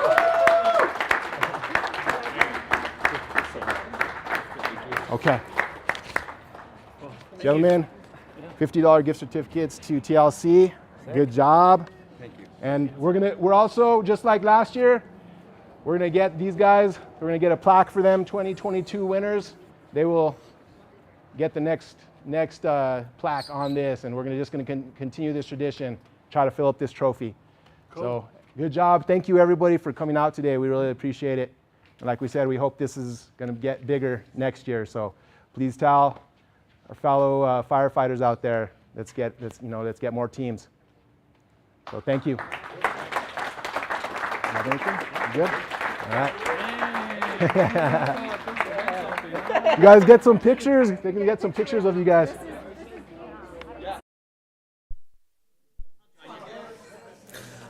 All right, so that is it.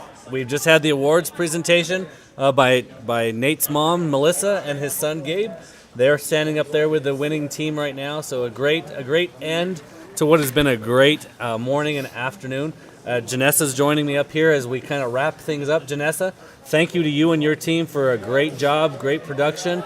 Again, just a great team effort by everybody involved, and really looking forward to expanding on this next year, and hopefully in our new academy facility. Oh yeah. It'll be an exciting time. So again, on behalf of my entire department, Bernalillo County Fire and Rescue, all of our staff, the participants, the crowd, just want to thank everybody, all of you at home that are watching and joining us via the live feed. Get in there, share it, like it, let people know that Bernalillo County's out here and we're doing good things. So thank you everybody, and we're officially signing off from the second Annual Urbany Cup. That's right. This was an exciting. Thank you guys all for joining. I think Chief wrapped it up, so we'll go and stop the stream. Thank you guys all very much. We appreciate you. Good job.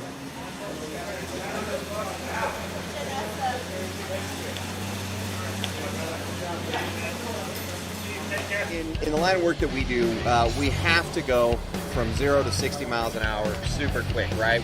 We get those tones, they drop, you're running to the truck, you're getting on your gear, and you're getting ready to work. So this is where I was talking about earlier, it's your breaching skills. And you can see here that we do have... 3 tags off to 1 don't. Okay, we do see it sometimes. So really a lot of leg strain, you're carrying the pack, everything you have to wear all the way to the up 3rd floor, he's approaching the 4th. No, these guys started at the bottom. They've been here. They've been in our shoes. They know how to do it. So great opportunity for you to come out here, show us how it's done.